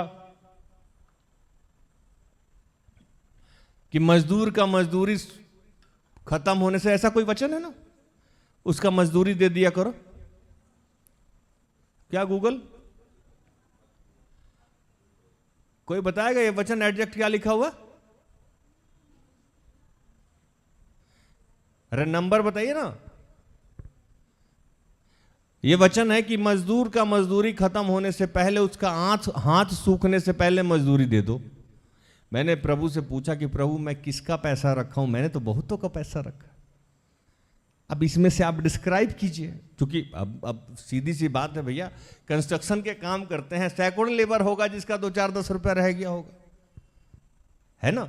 तो अब प्रभु आप कह रहे हैं मजदूर का मजदूरी, हम तो खाते ही मजदूर का है। जो लोग कंस्ट्रक्शन का काम करते हैं, जो लोग बिल्डर हैं, वो मजदूर ही रख के तो काम कराते हैं। आप ये वचन दे दिए, मैंने इसको बहुत हल्के में ले लिया।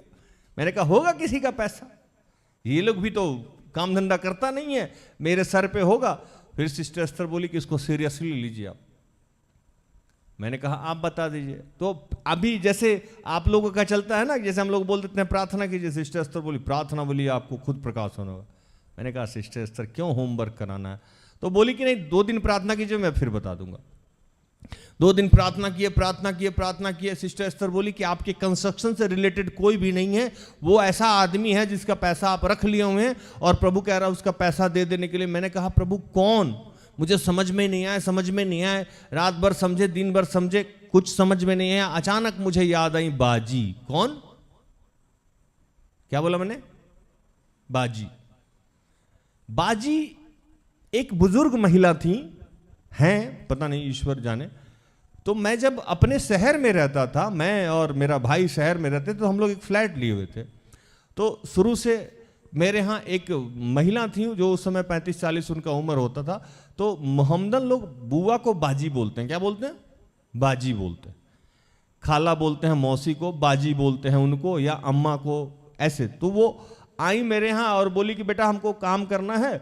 तो मैंने बोला बाजी बहुत अच्छा। और बाजी 5 वक्त नमाज पढ़ती थी, अल्लाह की बंदी थी वो। 5 वक्त नमाज पढ़ना, और मेरे यहाँ मेरा जितना भी काम होता था, जैसे लोग माँ बहन बेटी जो काम करती है, वो मेरा सारा काम करती थी। और बहुत नेक पाक बंदी वो काम करती थी, बरसों मेरे यहाँ काम की। कभी भी हमको लगा ही नहीं कि घर में मम्मी या फैमिली का कोई लोग नहीं, बाजी मेरे यहाँ काम करते थे। अचानक 2007 में मैं कहीं और गया, जो मैं पहले बताता भी रहा हूँ आपको। 2007 में मैं निकला तो बाजी का एक आधा महीना का सैलरी, चूंकि मैं निकला था 5 दिन के लिए, 10 दिन के लिए, मैं किसी और काम से रहा और मुझे लौट के ही नहीं जाना पड़ा। तो बाजी उस समय इकट्ठा पैसा लेती थी हमको, 3 महीना 4 महीना 5 महीना का, वो शायद 2-3 महीना का पैसा रह गया था। मुझे याद आया कहीं हे खुदा वो बाजी का पैसा तो नहीं है, और ध्यान ही नहीं आया कि बाजी का कितना रुपया। और बाजी थी वीडो। कौन थी? बाजी के हस्बैंड नहीं थे, और बाजी की 2 छोटी छोटी बच्ची थी। अब मैं छोड़ा कब? 7 में, और ये प्रकाशन कब हो रहा? 13 या 14 में। 7 साल के बाद मैं कैसे कनेक्ट करूंगा कि बाजी का ही है। मैं गया तो मैं सिस्टर एस्थर से बोला कि मुझे एक नाम मिला है, लेकिन यकीन नहीं हो रहा है कि उनको प्रभु पैसा देने के लिए क्यों बोलेगा। मैंने सिस्टर एस्थर को बताया, सिस्टर एस्थर ने हाँ में गर्दन हिलाया। अब समस्या कि बाजी को कनेक्ट कैसे करें। मैं मेरे छोटे भाई की पत्नी को फोन किया, वो अपने मैके फोन की, और वो उनको बुलाया गया। और जब फोन पे मेरा आवाज सुनी तो रो के रोने लगी, और रोते रोते कहीं कि बेटा अल्लाह तुमको सलामत रखे, तुम बहुत नेक बच्चे हो, तुम बहुत बड़े आदमी हो गए। मैंने कहा बाजी वो सब तो ठीक है, आपका आशीर्वाद है, अल्लाह रहम करेगा हम पे, लेकिन आप एक चीज बताइए कि आपको पैसे की समस्या है, हम कुछ पैसा भेजना चाहते हैं। इतनी जोर से बाजी रोई ना कि हम आपको क्या बताएं। और बाजी कहने लगी कि बेटा वो जो तुम्हारी जो बहन थी उसका मैंने निकाह तय किया था, और मैं 5 वक्त दुआ करती थी कि कहीं से पैसा भेज दे, इसके निकाह में जो पैसा लगना है। और देखो अल्लाह कितना रहम करने वाला है कि मेरे दुआ को कबूल किया, और तुम फोन करके हमको पैसा दे दो। आप लोग समझ पा रहे हैं? उनका खुदा और मेरा खुदा एक ही है। उसने यहां पवित्र आत्मा के माध्यम से बताया। मैंने कुणाल के पत्नी के अकाउंट में पैसा डाला और उनको दिया, वो इतना ब्लेस दी। ये वचन मेरे जीवन में जीवंत है दोस्त, ये कोई कहानी नहीं है, ये जीवंत है कि वो बाजी विधवा महिला अनाथ बच्चे का परवरिश करने के लिए उनका पैसा मेरे यहाँ रह गया था। ये जो कह रहा है ना कि ऐसे लोगों से डरिएगा, उनकी प्रार्थनाएं सुनी जाती है, वो 24 घंटा प्रार्थना में लौलीन रहते हैं, उनका हक नहीं मार सकते हैं आप, क्योंकि वो डायरेक्ट कनेक्शन में रहते हैं। और बाजी का मैसेज यहाँ आया, फोन से नहीं, पवित्र आत्मा उनका खुदा इधर वाले खुदा को फोन किया कि देखो उसको बोलो पैसा ट्रांसफर करें। अगर खुदा अलग है तो मेरा तो मानना है एक ही है। मोहम्मदन का खुदा क्रिश्चियन के खुदा को फोन मार दिया, बताइए। ऊपर वाला तो सब एक ही है, जुड़ा हुआ है। और बाजी को मैंने पैसा दिया और बाजी आशीष दिया। मैंने कल भी सिस्टर एस्थर को बोला कि सिस्टर एस्थर आज के डेट में राज वर्मा के पास कुछ नहीं है। सिस्टर एस्थर बोली आपके पास बहुत कुछ। मैंने कहा है क्या है? तो बोलने की आशीष है आपके पास, आशीर्वाद है, इतना है जो आपका कभी भी बुरा नहीं हो सकता है। बाजी का आशीर्वाद है मेरे साथ। ऐसी बहुत सारी महिलाओं का, ऐसे बहुत सारे बुजुर्गों का, ऐसे बहुत सारे भाइयों का ब्लेस है मेरे साथ कि लोग मेरा बाल बांका नहीं कर सकता। हालेलुया। इसलिए कभी भी किसी विधवा और अनाथ से उलझना नहीं है। वचन समझ में आ रहा आप लोग को? आगे चला जाए। 7 तो बज गया। सिस्टर एस्थर दिख नहीं रही है, नहीं तो पूछ के समाप्त कर देते। अब तो पूरा आधा प्रचार बाकी। किधर है माते? पूरा एक चैप्टर टॉपिक बाकी है क्या किया जाए? प्रचार रोका जाए कि आगे आगे, चूंकि याकूब पे बोलना बाकी है, कृपया यूट्यूब वाले कुछ बोले, प्रचार रोक दिया जाए चूंकि 7 बज गया है। प्रचार बंद किया जाए तो हाँ लिखिए, नहीं तो आगे प्रचार करना है तो वो लिखिए कि प्रचार करिए। जाने भी तो आप लोग क्या चाहते हैं, प्रोग्राम चलाया जाए।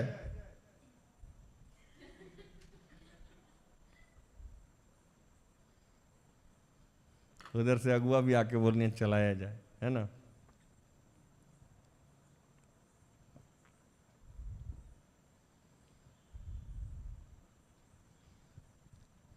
यहां भी लोग लिख रहा है कि प्रचार नहीं रोका जाए, चलाया जाए, है ना। अच्छा चलिए कुछ बात करते हैं, कंटिन्यू कीजिए। कुछ लोग लिख रहा है ना।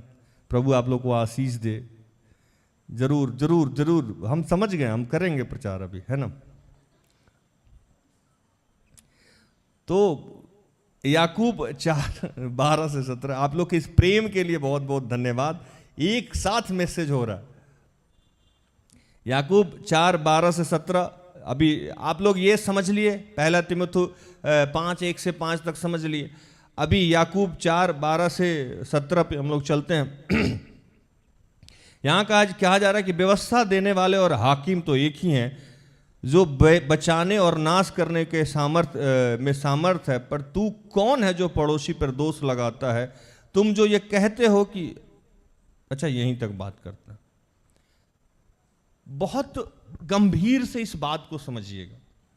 अभी तक हमने समझा कि किसका किसका सम्मान करना चाहिए, बुजुर्ग का सम्मान करना चाहिए, महिला का सम्मान करना चाहिए, जवान महिला का, जवान भाई का, विधवा का, अनाथ का सम्मान करना चाहिए। अब यहां कह रहे हैं कि आप जो आजकल लोगों पे ब्लेम करते हैं कि ये आदमी सही नहीं है, ये आदमी गलत नहीं है, ये आदमी गलत है, इसको ये नहीं आता है, उसको वैसे नहीं आता, उसको चलने नहीं आता, उसको बोलने नहीं आता है, वो धर्मी है, वो अधर्मी है। आप हैं कौन? आप हैं कौन कि आप लोगों का न्याय करने लगे हैं? आप व्यवस्था को क्लेम करने लगे हैं। कहते हैं यहां कि अगर आप ऐसे ही कर रहे हैं तो आप खुदा हो गए हैं। क्या हो गए? खुदा हो गए। कैसे खुदा हो गए हैं? तो इसी को 11 को पढ़िएगा तो आपको पता लगेगा कि हे भाइयों, एक दूसरे की बदनामी ना करो। जो अपने भाई की बदनामी करता है या भाई पर दोष लगाता है, वो व्यवस्था की बदनामी करता है और व्यवस्था पर दोष लगाता है। और यदि तू व्यवस्था पर दोष लगाता है तो तू व्यवस्था पर चलने वाले नहीं, पर उसके हाकिम ठहरा। हालेलुया। आप अगर अपने भाई पे दोष लगाते हैं तो आप व्यवस्था पे चलने वाले नहीं, आप तो हाकिम हो गए।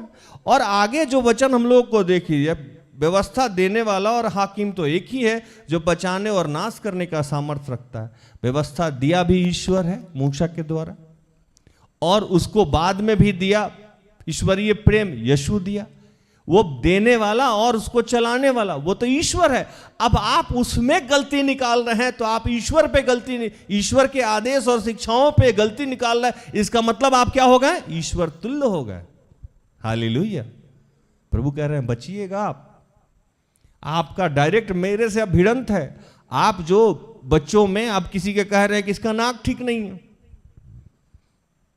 इसका कान ठीक नहीं है, इसको बोलने नहीं आता है, इसको चलने नहीं आता है, ये गोरा है, ये काला है, ये मोटा है, ये नाटा है। अगर आप कह रहे हैं तो किसको क्लेम कर रहे हैं?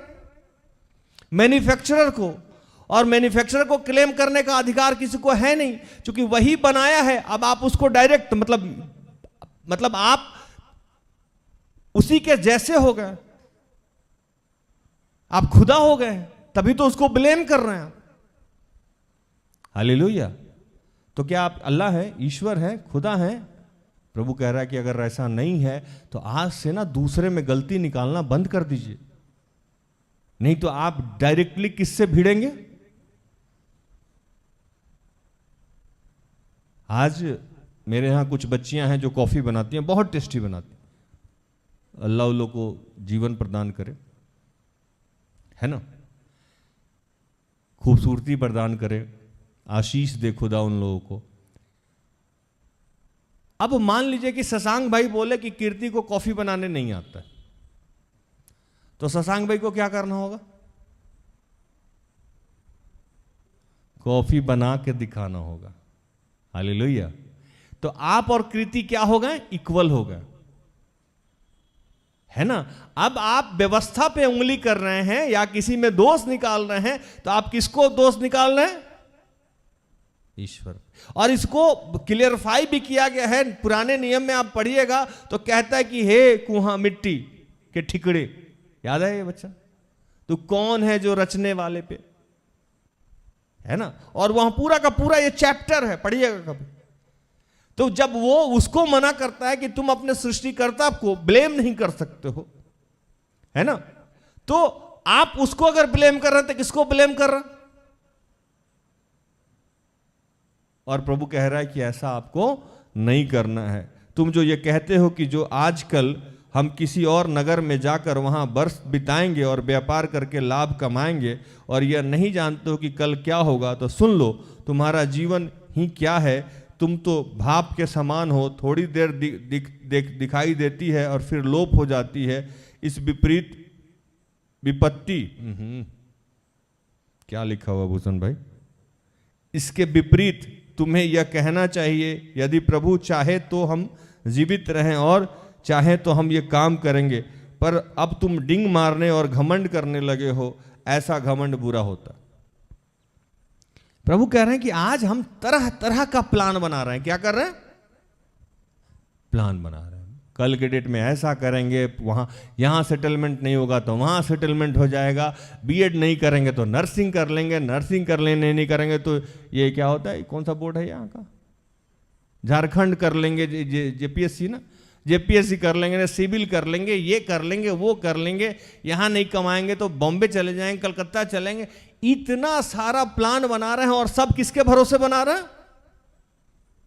अपने भरोसे। और ये जो डिंग मार रहे हैं बैठ के ना, अगर कल ही हम आपका दिया बुझा दे, है ना, तो ये जो प्लानिंग सब आप कर रहे हैं और बिना हमको लिए हुए प्लानिंग कर रहे हैं, क्योंकि पहले तो आप दोष लगाए और दूसरा अपना प्लानिंग भी कर रहे हैं। मतलब एक तो उस पर दोष लगा के आप खुदा बन बैठे हैं, अब अपना भी प्लानिंग करके आप खुदा बन बैठे हैं। आपका अगर आज टेक ऑफ करा दिया जाए, जैसे पानी उबलते समय भाप बन के उड़ जाता है, वैसे ही आप गायब हो जाइएगा, आपको पता भी नहीं है कि आप कौन है और आपकी औकात क्या है। ये जो सारा प्लानिंग बनाते हैं ना रात में बैठ के, बंद कीजिए,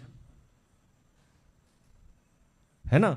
एक तो प्लानिंग बनाते हैं और ऊपर से लोगों के जीवन में आप दखल अंदाजी भी कर रहे हैं कि वो ऐसे नहीं किया, वो ऐसे नहीं किया, वो उसको ऐसा नहीं। तो दोनों वचन को साथ में देखे प्रभु क्या कह रहे हैं कि आप ऐसा करके आप दोनों जगह, एक तो उसका खुदा बने और फिर अपना भी खुदा आप बन रहे हैं, अपना भी ईश्वर आप बन रहे हैं।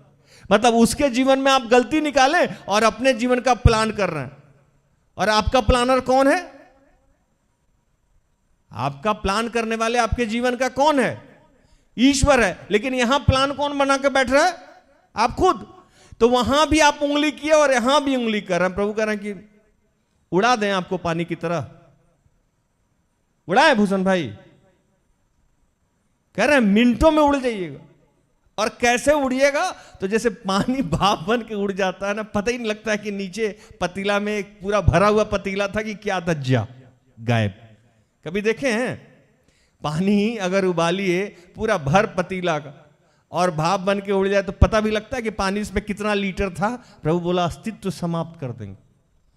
अगर आज भी आप अपने आप को ईश्वर बना रहे हैं, दूसरे के जीवन में अगर गलती ढूंढ रहे हैं और अपना सारा प्लान अपने भरोसे बना रहे हैं, अस्तित्व समाप्त हो जाएगा। हालेलुया। क्या होगा? अस्तित्व समाप्त हो जाएगा, नहीं बचिएगा। नए नियम में एक जगह एक आदमी, इस बात को और क्लियरफाई करने के लिए मैं समझाऊं कि नए नियम में एक आदमी खूब ढेर सारा पैसा कमाया। याद है डिस्टेंस भूषण भाई, है ना? और कह क्या रहा है कि आज ना और वेयर हाउस को गोदाउन बनाएंगे और इसमें सब राशन पानी भर लेंगे। चैन से, अब केवल कमाना उमाना नहीं है, चैन से खा के सोना है। दोस्त, चैन से खा के सोने के लिए बस एक ही काम करना होगा। अगर ये राज की बात याद रहे, राज मेरा नाम है, अगर याद रह जाए आपको आज ये बात, चैन से सोना है तो ईश्वर की इच्छाओं और आज्ञाओं पे चलना होगा। चैन से एक ही व्यक्ति यहाँ सोता था जिसका नाम आदम था, जब तक वो यहोवा का बात नहीं माना था। हाँ या नहीं? वो बिना काम किए हुए सोता था, खाता था, ईश्वर से बात करता था, और उस समय उसको काम करने की इजाजत नहीं थी। प्रभु ने उसके लिए कोई काम धंधा नहीं बनाया था। काम तभी बना जब पाप हुआ, काम तभी बना जब बुद्धि आया, काम तभी बना जब वो यहोवा की सुना। हालेलुया। यहोवा पे नहीं बोलेंगे, निश्चिंत रहिए, है ना। काम तभी हुआ।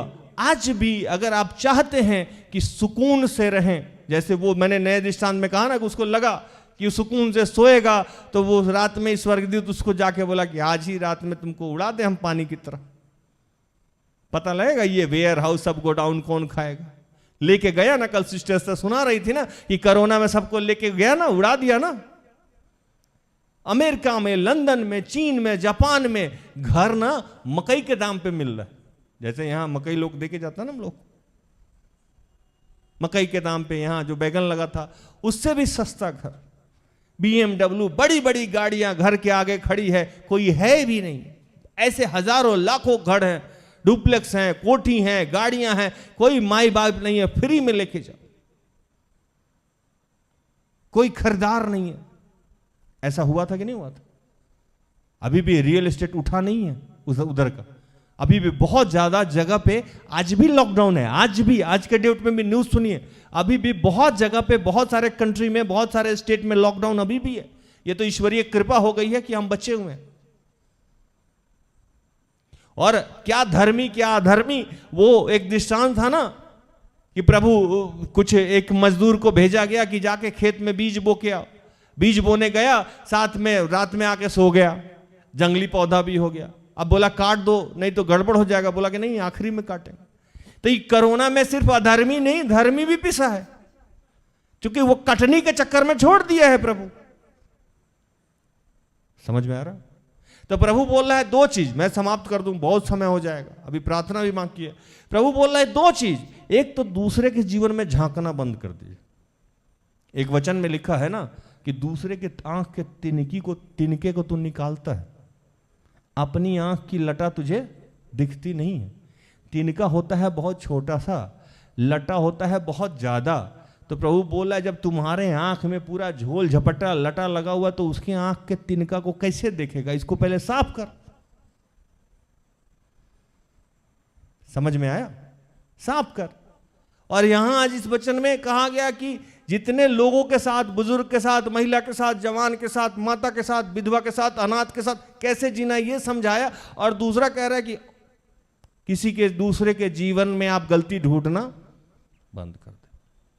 कल भी मैं यहां बच्चों को समझा रहा था, वो ये नहीं किया, वो नहीं किया, वो ऐसे नहीं किया, वो वैसे नहीं किया, वो आया नहीं, वो गया नहीं, वो खाया नहीं, वो पिया नहीं, वो काम नहीं किया।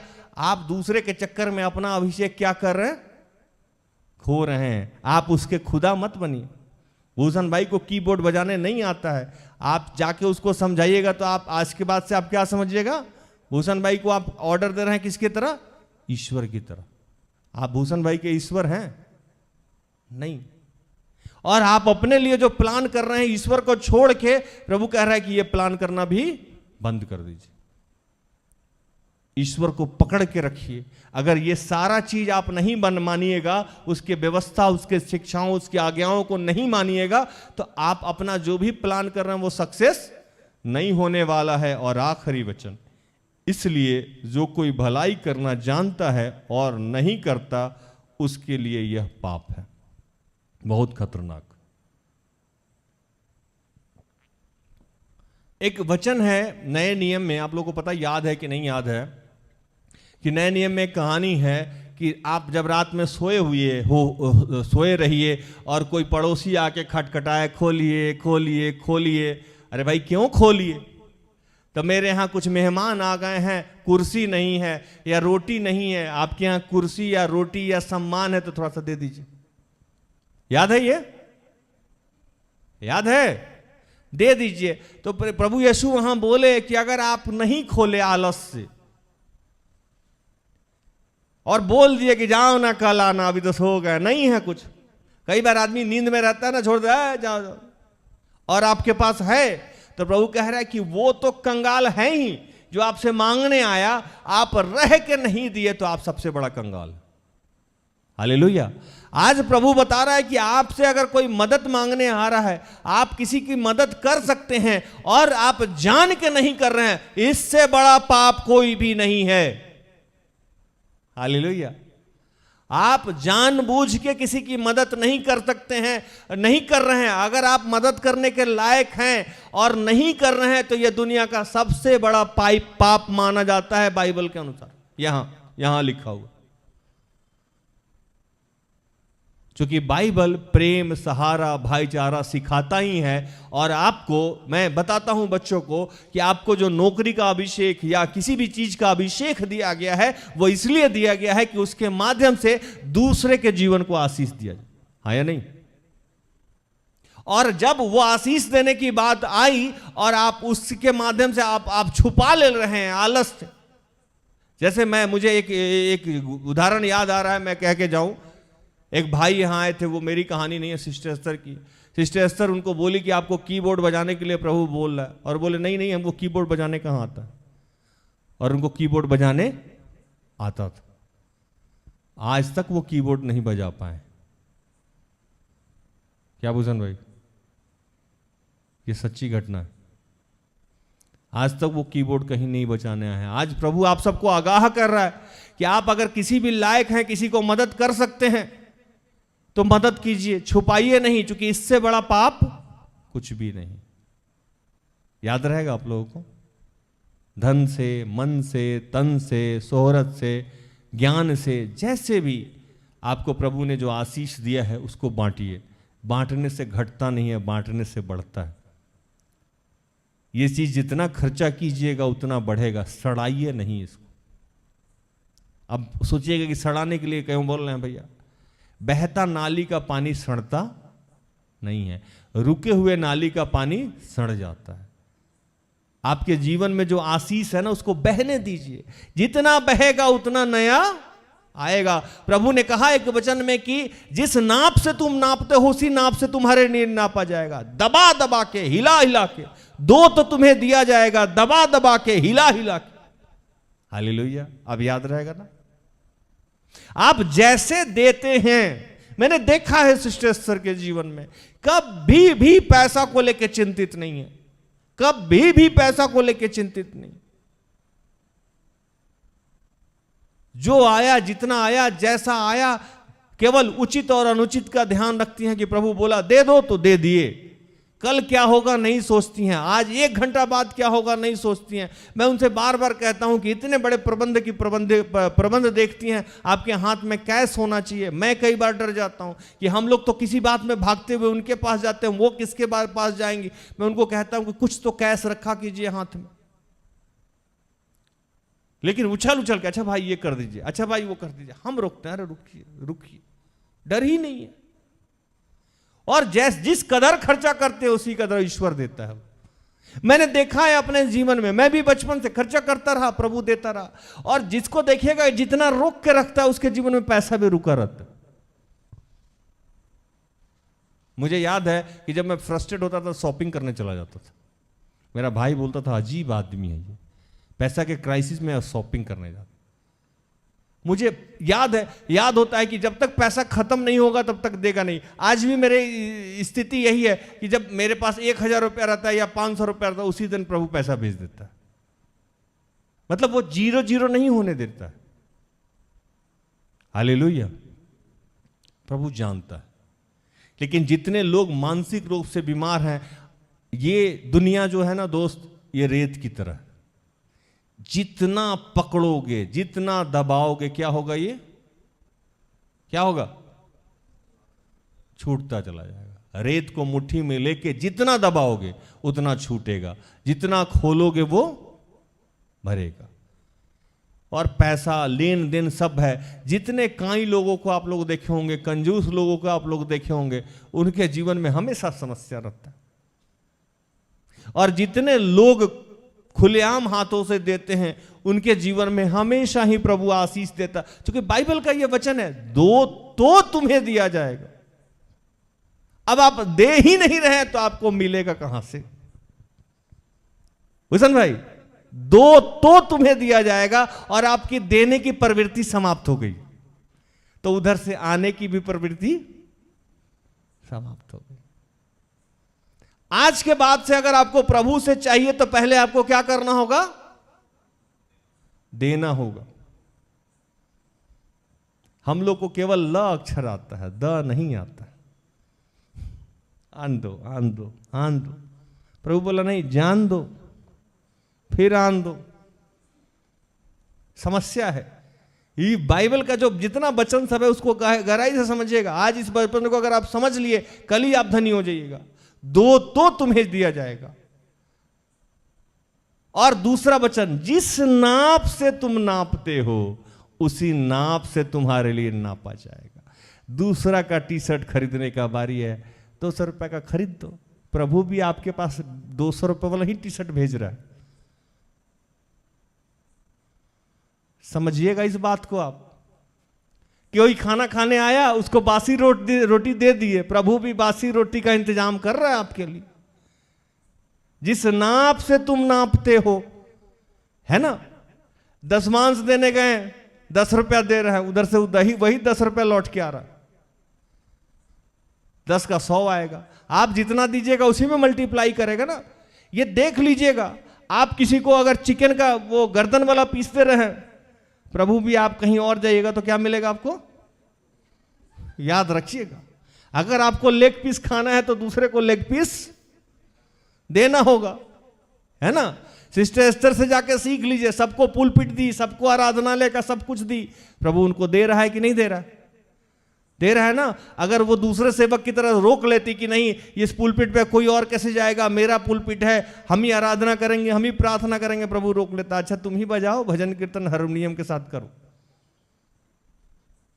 अरे वो मेरा नाम जोकर में नहीं था, इधर बांधे हुआ था, इधर बांधे हुआ था, सब इंस्ट्रूमेंट एक ही साथ बांधे हुआ था। अरे जो सेवक वैसा ही होगा वैसे ही बजाएगा। प्रभु बोला कुछ लोग पश्चिम से आएंगे, कुछ लोग पूरब से आएंगे, कुछ लोग उत्तर से आएंगे, कुछ लोग दक्षिण से आएंगे। शशांक भाई व्याख्या समझ में आ रहा है ना। तो जैसे जैसे आप अपने आप को खोलिएगा, प्रभु भरते जाएगा, भरते जाएगा। प्रभु एक वचन में बोला कि विदेशी लोग विदेशी भाषा में, परदेशी लोग विदेशी भाषा से मैं तुमसे बातें करूंगा। अद्भुत अद्भुत लोग आएगा। ये जो सुनसान स्थान पड़ा है ना, इसमें इतने लोग बैठ जाएंगे कि तुम कहो जगह ही नहीं मिलेगा। तुम कहोगे जा ये लोग आए कहां से। नियत सब कुछ है। बाइबल को पढ़ लीजिएगा, अब्राहम और लूत वाला कहानी जो बार बार बताया जाता है ना। अब्राहम और लूत का कहानी पता ही है। लूत रोक के रखे हुआ था, अब्राहम दे रहा था। अब्राहम को कभी समस्या हुआ नहीं हुआ। यूसुफ में तो ये यूसुफ के भी यही कहानी है। हर लोग में मैं बहुत कितना बुलवाओ जी, मतलब ये तो 7:25 हो गया अमित भाई, है ना। तो याद रखिएगा, आज से एक बात याद रखिएगा, अगर किसी को पानी ज्यादा मिला के चाय दे रहे हैं तो आप कहीं जाइएगा तो क्या होगा आपका? पानी वाला चाय मिलने वाला। हम एक छोटी छोटी बात बता रहे हैं।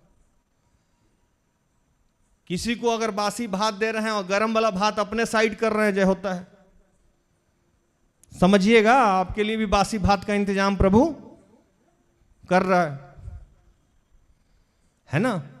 तो जिस नाप से आप नापते हैं उसी नाप से आपके लिए नापा जाएगा, दबा दबा के, हिला हिला के, है ना। ध्यान रखिएगा। ये सब कितना हंसोगी यार तुम। ये सब यही मिलने वाला है, कहीं और नहीं मिलने वाला। एक और कहानी सुना, जब दोस्ती यारी में आपको कहीं लड़की देखने के लिए भेजा जाए तो ये नहीं सोचिएगा ये तो भूषण भाई के लिए, अच्छा जैसे तैसे हो जाए उसका। पता लगा जैसा उसके लिए देखिएगा, नेक्स्ट प्रपोजल आपके लिए प्रभु ऐसा ही इंतजाम किए हुआ है ना। तो दूसरे के लिए लड़का या लड़की देखने जा रहा है तो सतर्क रहिएगा, क्योंकि किस नाप से आप देख रहे हैं उसी नाप से आपको मिलेगा। समझ में आया ना। प्रभु इन सारे वचनों से आप सबको और मुझे भी आशीषित करे, आमीन। आइए हम आखिरी प्रार्थना में जाएंगे।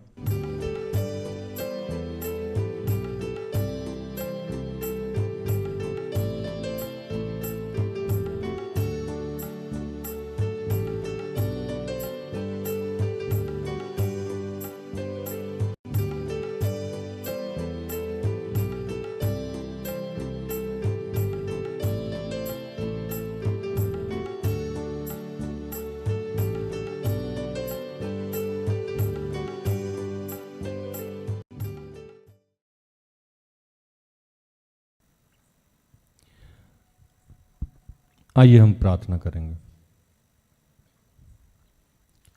कि हे दयालु पिता, ये स्वर्ग और पृथ्वी के सिरजनहार, हे हम सबके रचयिता, तेरा धन्यवाद करते हैं प्रभु आज के सुंदर और आशीषित दिन के लिए। धन्यवाद करते हैं प्रभु, तूने आज जो भी बातें हम सबको सिखाई समझाई प्रभु, इसके लिए तेरा धन्यवाद करते हैं प्रभु। इस पे हम सबको चलने की सामर्थ्य देना, शक्ति देना प्रभु। तेरा धन्यवाद करते हैं प्रभु, आज जितने लोग प्रार्थना निवेदन दिए हैं प्रभु, जिनके भी मन में परेशानी है प्रभु, उनके लिए प्रार्थना करते हैं। जिनके परिवार में कोई समस्या है उनके लिए प्रार्थना करते हैं। जिनके वैवाहिक जीवन में कोई समस्या है उनके लिए प्रार्थना करते हैं। जिनके एडमिशन संबंधित कोई समस्या है उनके लिए प्रार्थना करते हैं। जो यात्रा में हैं उनके लिए प्रार्थना करते हैं। जो किसी भी लत से, मोबाइल से छुटकारा पाते हैं उनके लिए प्रार्थना करते हैं प्रभु। आज जिनका भी जन्मदिन है प्रभु, अजय, निशा, ऐसे जितने बच्चे हैं प्रभु, उनके लिए तुझसे प्रार्थना करते हैं प्रभु कि उन सबको पवित्र आत्मा का अभिषेक देना प्रभु। उनके जीवन की सारी समस्याओं से उन्हें मुक्त करना, समाधान करना, उनके जीवन की हर समस्याओं का प्रभु। आज हम तुमसे प्रार्थना करते हैं, जो लोग भी बेरोजगार हैं प्रभु उनके लिए, जो बीमार हैं उनके लिए, जो पवित्र आत्मा के भूखे और प्यासे हैं उनके लिए मैं प्रार्थना करता हूँ। जिनका एग्जाम और पढ़ाई है उनके लिए, जो शादी संबंधित प्रार्थना चाहते हैं, जो किसी प्रकार से नशे से छुटकारा चाहते हैं प्रभु, इनके लिए मैं प्रार्थना करता हूँ। आज मैं विशेषकर उन बुजुर्ग महिलाओं के लिए, माताओं के लिए, पिता के लिए, उन नौजवान भाइयों के लिए प्रार्थना करता हूँ जो मार्ग से भटके हुए हैं प्रभु। मैं प्रार्थना करता हूँ वैसे लोगों पे जो प्रभु दूसरे के जीवन में कमी को ढूंढते हैं प्रभु, और अपने जीवन का सारा प्लान खुद से ही करते हैं प्रभु, तुझसे अलग होके। मैं प्रार्थना करता हूँ वैसे तमाम लोगों के लिए जो सक्षम है लेकिन किसी और का मदद नहीं कर पा रहे हैं प्रभु, उन सब के लिए मैं प्रार्थना करता हूँ कि प्रभु इन सबको सद्बुद्धि देना, ज्ञान देना प्रभु। आगामी समय में जो भी रिट्रीट होना है पिता, उसके लिए मैं तुझसे प्रार्थना करता हूँ प्रभु, उसमें तेरी उपस्थिति चाहता हूँ। जितने भी चर्च हैं प्रभु, उन सबके पासवान को, जितने भी दास हैं, दासी हैं, उन सबको तेरे हाथों में समर्पित करता हूँ। अपने देश के जितने भी प्रशासनिक, गैर प्रशासनिक लोग हैं, उन सबको तेरे हाथों में समर्पित करता हूँ। तेरा धन्यवाद करते हैं। सब कुछ आपके हाथों में समर्पित करते हुए इन तमाम प्रार्थना को प्रभु यीशु के जीवित और पवित्र नाम से मांगते हैं। दया से सुन और स्वर्ग के राज में ग्रहण कर, आमीन। तो धन्यवाद, प्रभु आप सबको आशीष दे। आशा करते हैं कि आज के प्रार्थना से, आराधना से, वचनों की उद्घोषणा से और अंतिम प्रार्थना से प्रभु ने आप सबको आशीषित किया होगा। तो धन्यवाद। स्वस्थ रहें, सुरक्षित रहें, सरकारी नियमों का पालन करें, प्रभु के आदेश का पालन करें। जैसा मैं रोज कहता हूं कि हम सब में बहुत सारी दुर्बलताएं हैं, कृपया हमें क्षमा करें और हमारे लिए प्रार्थना करें। प्रार्थना तो परिवार अगर आपके किसी भी काम आता है तो कृपया हमें संपर्क करें। हम सब अपने आप को धन्य समझेंगे। प्रभु आपको आशीष दे। जय यीशु, यीशु सहाय। Praise the lord. Good night, goodbye. सारे दिल